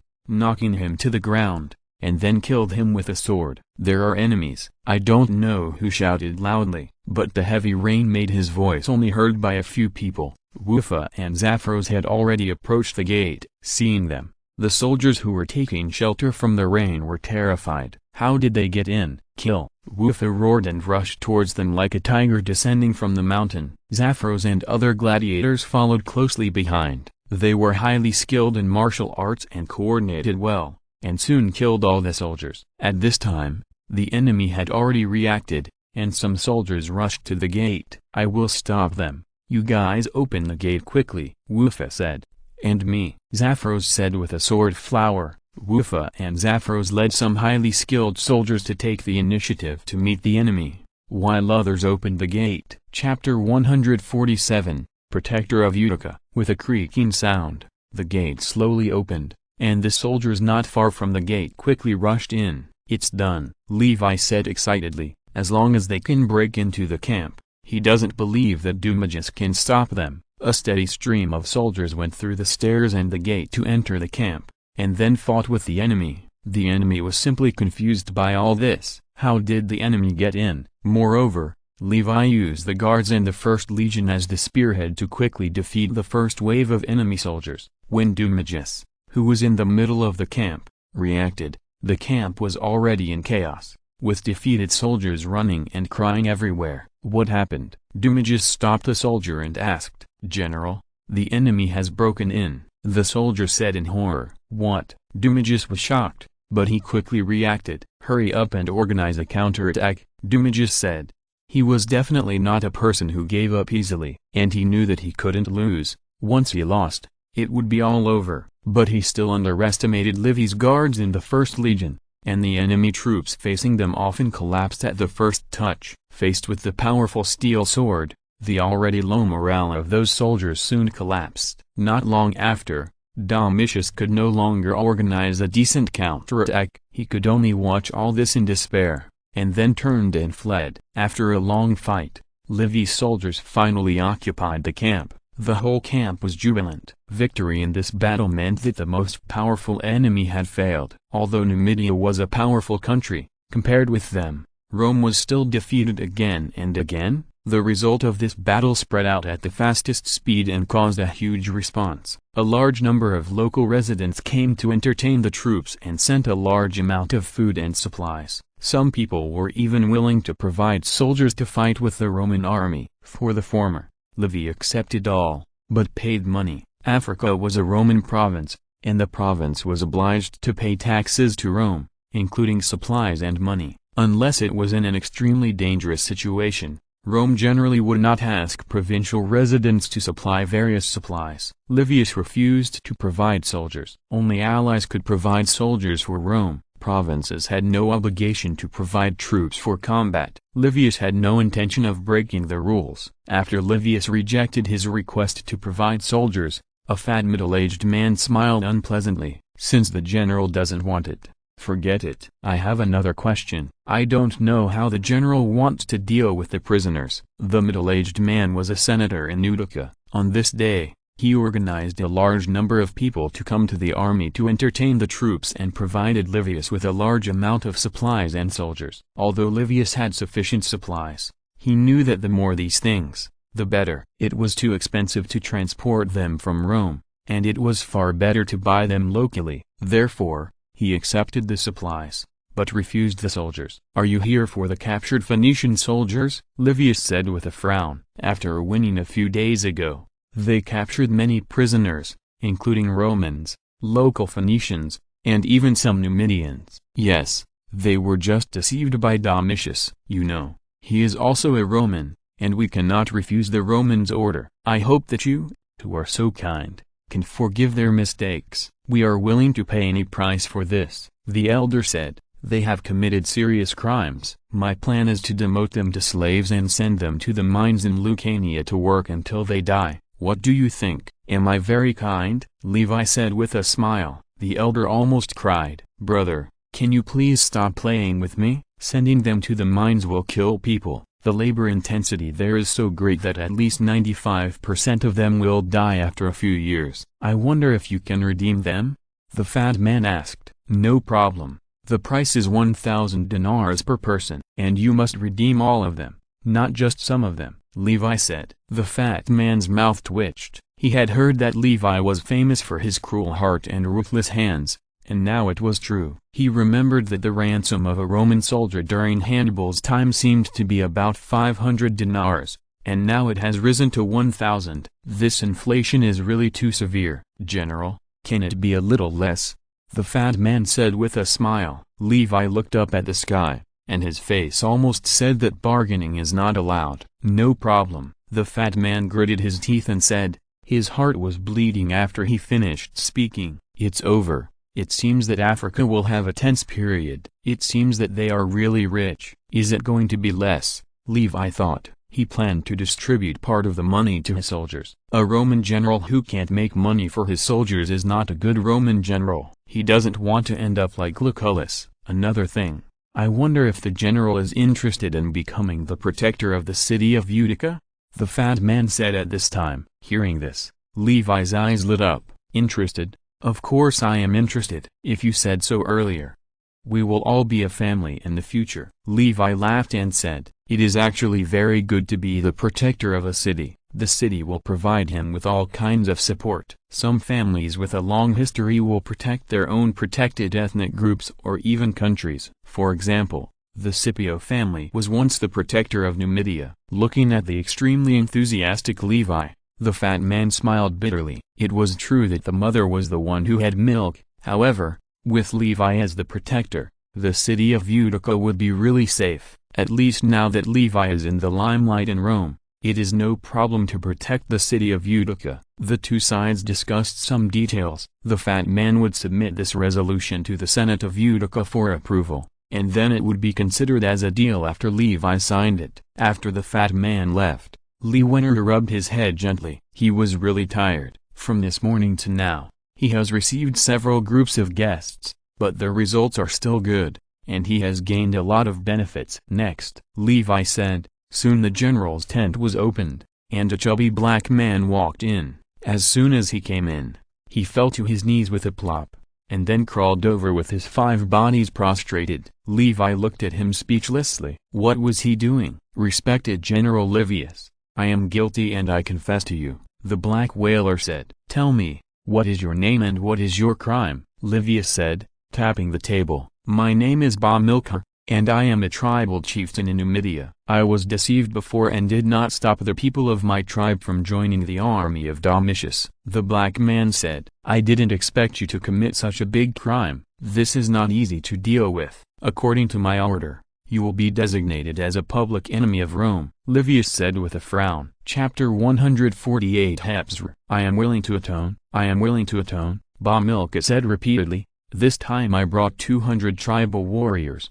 all cavalry, in addition to 2 elephant cavalry. Elephant cavalry? Levi did not expect that someone would bring these things. Elephant cavalry is a very powerful type of soldier, which once caused great damage to the Roman army. Yes, but these are not enough, Levi said with a smile. Not enough? Bamilcar was stunned, and then anxious. Levi's order was too poisonous. Since he knew the decree he announced, he couldn't sleep well, always feeling that others were coveting his wealth and status. After getting the advice of the master, he decided to temporarily surrender to Levi. Your tribal soldiers have caused great harm to us, and many people died in their hands, Levi said with a sad face. Many of these are my retainers, and I need to pay a lot of pensions for them. Bamilcar couldn't help but open his mouth wide, as if he had swallowed a duck egg. How did he hear that the Romans suffered little loss, and his tribal soldiers were only a small part?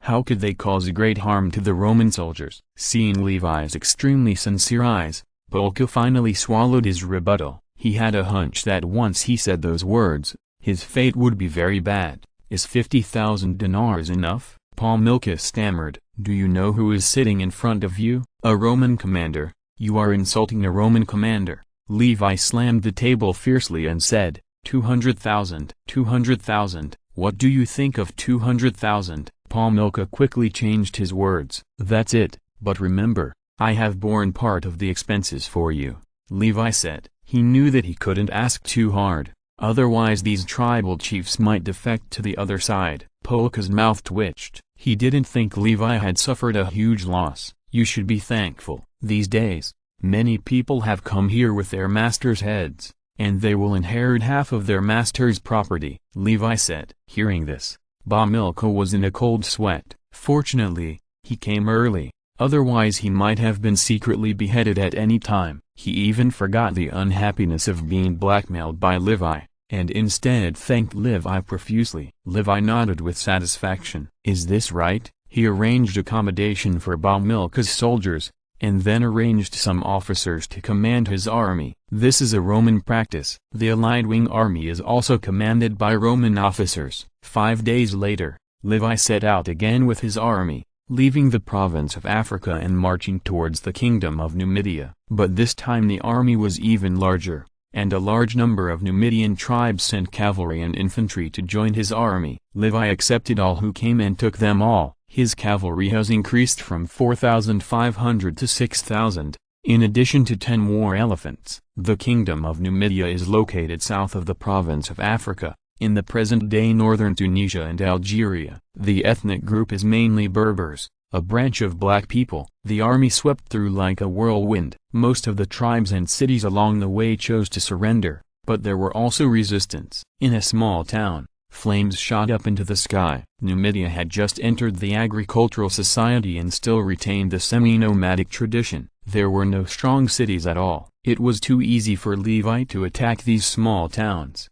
Quick, everyone line up. A Roman soldier whipped the residents. Under the threat of the whip, the residents lined up one after another. According to Roman tradition, the wealth of all the cities that resisted belonged to the Roman army, and the residents were sold as slaves.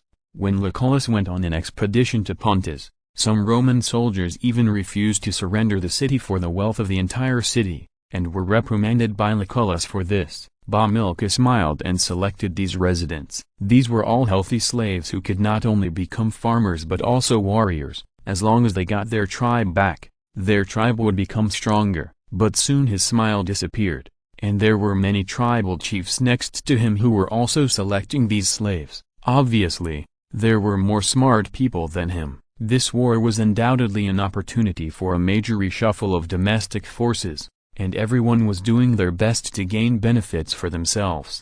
The auction is starting now. 100 people in a group. If you want, make an offer quickly, a centurion said. The tribal chieftains began to bid one after another, and even some Phoenicians joined in. 300 dinars, 400 dinars, 450 dinars. Someone has offered 450. Is there anyone with a higher price? Seeing that no one was bidding, the centurion tried desperately to stir up the emotions at the scene. But no one bid. After all, there were too many slaves like this. A small town like this could easily find thousands of them, and there was no telling how many towns and small towns Levi had conquered in the past few days. Seeing that no one was bidding, the centurion could only helplessly drop the hammer. Levi watched all this with a smile. Although he only received tens of thousands of dinars, a mosquito is still meat no matter how small it is. And there are also the real estate and land of this small town, which can also be sold at a high price. Levi made a lot of money along the way. Although most of it was distributed to the soldiers, his title of black-hearted businessman still spread like wildfire and became a title that almost everyone in Numidia knew. General Hebzr, a member of the royal family of the kingdom of Numidia, wants to see you. When they arrived at a small town for a rest, a personal guard walked in and said, "Oh, finally someone of importance has come. Let him in," Levi said with a smile. Not long after, a tall and extremely strong young black man walked in. "Great General Levi, it's great to meet you," the black man said enthusiastically as soon as he came in. "Who are you?" Levi said indifferently. "Hebzr, the nephew of King Iabes of Numidia. The black man said respectfully, "What do you want to see me for?" Levi said, "Of course I'm here to help the great Roman army." Hebzer said righteously. Levi almost laughed out loud. Damn, he really knows how to act. He did this in front of him. Hebzer saw Levi's disdain and said quickly, "If possible, I hope to get the throne of Numidia. This throne is prepared for the person who provides the greatest help to Rome." Levi said with a smile, "I am not only the most loyal friend of the Romans, but I can also provide you with the greatest help." Hebzer said, "I not only brought 2,000 cavalry, but also brought news of Iabes. He has assembled 50,000 infantry, 15,000 cavalry and 100 war elephants. He is ready to fight you to the death." Chapter 149th Era. Hearing this, Livius was shocked. "What did you say?" 50,000 infantry, 15,000 cavalry and 100 war elephants. 50,000 Numidian infantry were nothing in his eyes, but 15,000 Numidian cavalry were very powerful, and even more terrifying were those war elephants. Those war elephants were like heavy cavalry on the battlefield, and once they charged, they were simply invincible. "Yes, he deployed these soldiers in Terra, ready to fight you to the death there," Hebzer said. Terra? Soon the news about Terra emerged in Livius' mind. The terrain there was very strange, all desert, and except for the city of Terra, there was no water source within 80 kilometers around. In history, Metellus the Elder had conquered Terra, but at that time Terra had no enemies at all. Livius' eyes immediately became serious. This battle was not easy to fight. "Your news is very important. I thank you on behalf of Rome," Livius said. "This is what I should do. I value the friendship with Rome very much," Hebzer said earnestly. Levi settled him down, and then summoned all the generals to discuss this matter. "I think we should not go to Terra to fight. It takes 6 days to go back and forth, and we can't get any fresh water in these 6 days, Gata said. "This will put our army in a very dangerous situation." When Metellus attacked Terra, Terra didn't have so many enemies. "I firmly oppose attacking Terra, but if we don't attack, how can we catch Domitius? We got the news that he has joined Iabes." Everyone talked about it, and most of them were against it. But if they didn't catch Domitius, they couldn't complete the mission of this trip. And 100 war elephants were too terrible, which made them feel afraid. Once these war elephants showed their power, even 6 legions would not be their opponents. "In this case, let's not attack first. Let's train the soldiers how to deal with war elephants first," Levi said. Everyone was stunned, but this was also good. So the army stopped advancing for the next few days. Livius asked the war elephant trainers to introduce the habits of war elephants to them, and asked each soldier to touch the war elephant to eliminate their fear of war elephants. "This guy is really powerful, but his personality is quite gentle," a Roman soldier said while touching a war elephant. "Gentle? If he really gets angry, 10 of you are no match for him." Another Roman soldier laughed. The soldier laughed, knowing that he was right. While Levi was letting everyone get familiar with the war elephants, he was thinking about how to deal with them. In history, the strongest people against war elephants were the Chinese. Whether it was the Linnea kingdom or the southern Tang, their war elephants fell under the giant crossbows of the Chinese army. On the contrary, in the West, war elephants once exerted great power. When the Roman army first came into contact with war elephants, they were beaten to a pulp by war elephants. But later they also found a way to deal with war elephants, the most typical example being Caesar. While Caesar was chasing the remnants of Pompey in North Africa, he encountered the war elephants of the kingdom of Numidia. He used the characteristics of war elephants being afraid of noise to scare away the war elephants with gongs and drums. The frightened war elephants caused great damage to the enemy. Thinking of this, he found the logistics officer and asked them to make waste drums and gongs. They were very strange about Levi's request, but they still made a large number of waste drums and gongs according to his request. All the work was proceeding in an orderly manner. On this day, King Iasus of Numidia sent his envoy to Levi's camp. "Respected General Levi, why don't you attack us? Our king is waiting for you in Terra." The envoy was a little tall and thin, and he said complacently, "Because I have been worried recently. Many people contacted me to ask for your king's throne. This makes me very distressed." Levi said with a smile, Hearing this, the envoy's face immediately turned black. "Can you not mention this?" If the king knew, he would be very angry. "I brought the king's letter. My king always maintains high respect for Rome. As long as you are willing to return Shima, my king is willing to revise the treaty with you," the messenger said. "Hand over Domitius. This is the premise for revising the treaty," Levi said. "That's impossible. He is my king's distinguished guest, and my king will never hand over the guest to anyone else," the messenger said. "In this case, let's prepare for war," Levi said. The messenger snorted coldly. "We'll wait for you in Thera." After saying that, he left here. Levi had a gloomy face. It seems that preparations for the attack must be accelerated. A large number of wooden barrels were made. These barrels can be placed on the carriage and hold a lot of water. In addition, Levi prepared kettles for each of the soldiers. When all this was ready, Levi asked the soldiers to learn how to kill war elephants. When the soldiers learned how to kill war elephants, Levi led them to Thera. He brought all the troops on this trip, including 6 legions, more than 8,000 cavalry, and a large number of logistics teams. The carriages were full of various supplies. In addition to the food Levi prepared for 10 days, the rest was all filled with water. Although Levi made various preparations for war, he was not willing to attack Thera directly. He tried all kinds of ways to lure them into battle, but the Thera area could only be described in one word, that is, as stable as a dog. Finally, Levi had to lead the army to Thera. The desolate Gobi, with no end in sight, stretched for several kilometers. Not long after entering the Gobi, they were harassed by a large number of enemy cavalry. A steady stream of cavalry attacked his army from all directions, which reduced the army's marching speed again and again. Levi found that the journey that could be completed in 4 days would take at least 6 days. And he discovered one thing, that is, the enemy's main target of attack was their water tanker. No matter how cleverly their water tanker was hidden, they seemed to be able to accurately find the location of the water tanker. "Is there a traitor in the team?" Levi was not calm now. Of course, he knew how serious the consequences of an army lacking water were. If there is a traitor inside, it will be a disaster. He knew exactly how Sulla defeated Marius the Younger, and he didn't want to become a stepping stone for the enemy. Levi thought for a long time, and finally on the 5th day of the march, he summoned all the generals. He said with a heavy face, "I have bad news for you. The enemy's attack has greatly delayed the speed of our army. So I declare that the army will stop advancing and turn around and retreat immediately. Thank you very much for the reward from the power of silence." Chapter 150, Spy. "Why is that?" someone asked. "Because we don't have much water," Livius said.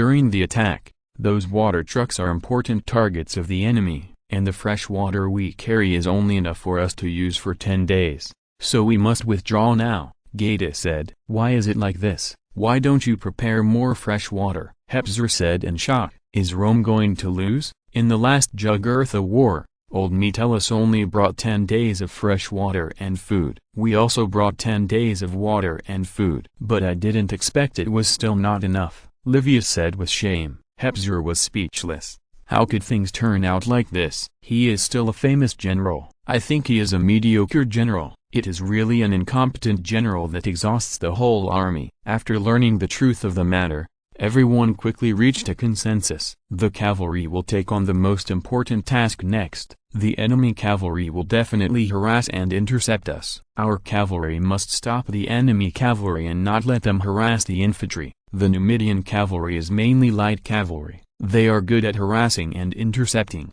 but their frontal combat effectiveness is not very good. "I believe you can complete my task," Levi said. The cavalry commanders could only agree reluctantly. After the meeting, Levi kept the 6 legion commanders and the captain of the personal guard. He still trusted these people who had followed him for many years. "There is traitor among us," Levi said. Levi's first sentence scared them. Geta couldn't help but say, "How is this possible? Our carriages are all covered with cloth. From the surface, you can't tell which ones are water trucks and which ones are transporting other things. Only insiders know which ones are water trucks," Levi said. "The reason why I withdrew my troops is that water is indeed tight, and on the other hand, it is to lure the enemy out of the solid camp. If we can't capture the enemy's camp in a short time, then we are likely to be annihilated. But if they come out, I have an 80% chance of defeating them, Levi said. To be honest, it was a crazy idea to attack a camp guarded by 50,000 infantry, 15,000 cavalry and 100 war elephants. You have to know that these troops are more than Levi's. The high monster exemption card alone was enough to make Levi suffer. It would be great if they could fight in the wild. Hearing this, everyone nodded and thought it was a good idea. So the next task is to find out the spies in addition to protecting our fresh water, Levi said viciously. Next, I will never let those Numidians get close to the water tankers, Gata said. No, we have to tell them that the water tankers are hidden in different places at different times, Levi said with a smile. Everyone was stunned at first, but soon they realized that this was to screen out the spies. How long can our water last? Liberius asked. 8 days, Levi said with a smile. Hearing this, everyone breathed a sigh of relief, as long as there was no worry about fresh water. After learning that the army had turned back, many people who were not qualified to attend the meeting came to ask,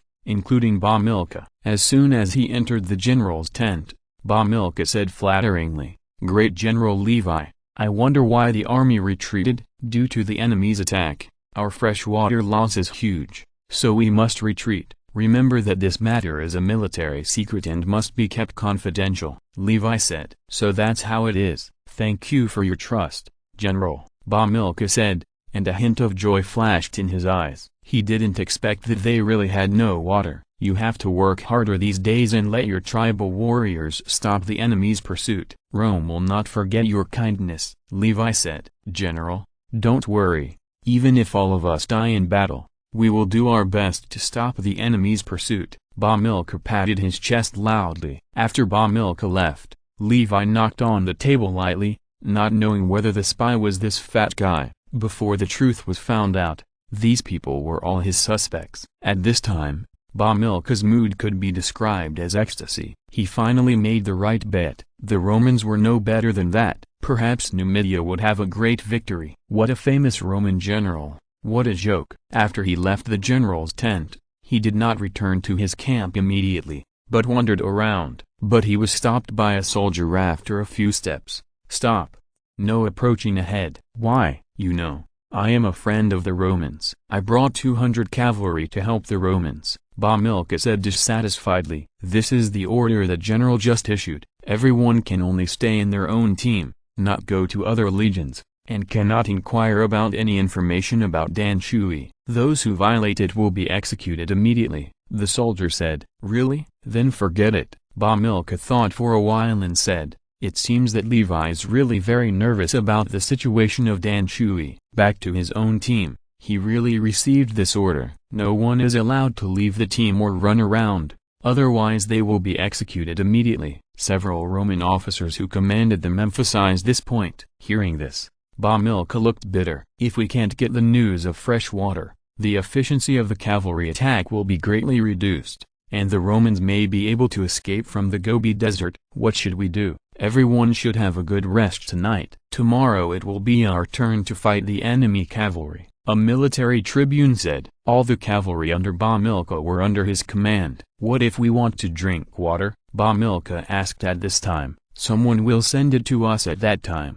on time and in fixed quantity, and there is no need to rush," the military tribune said. "It's so troublesome," Bamilca said. His heart jumped. Could it be that Livius noticed the existence of spies? "If you ask me, the general is too cautious. There is no need to do this. If you want to drink, tell me and I will go to the 4th Legion to ask for it for you," the officer said. Bamilca's eyes flashed. The 4th Legion, in the city of Tara, after receiving the news of Livius's withdrawal of troops, King Iabas of Numidia immediately called Domitius over. At this time, Domitius had a face full of stubble and looked very haggard. Seeing his look, Iabas was very dissatisfied. Perhaps it was a wrong choice to form an alliance with him, but he wanted to defeat the Romans. He wanted to prove that he was the most powerful king in the history of Numidia. Moreover, Livy actually supported Hypsir to be king. This was too infuriating. He had to ask the Romans to kill Hypsir. "What do you think of this news?" Iabas put the information in his hand in front of him. After reading it, Domitius fell into deep thought. End of this chapter. Thank you very much for reaching the end. Don't forget to like. Looking for more exclusive content and immediate access? Subscribe to our Patreon. Remember, every like, subscription, or donation encourages us to continue. Thanks to everyone. See you in the next video.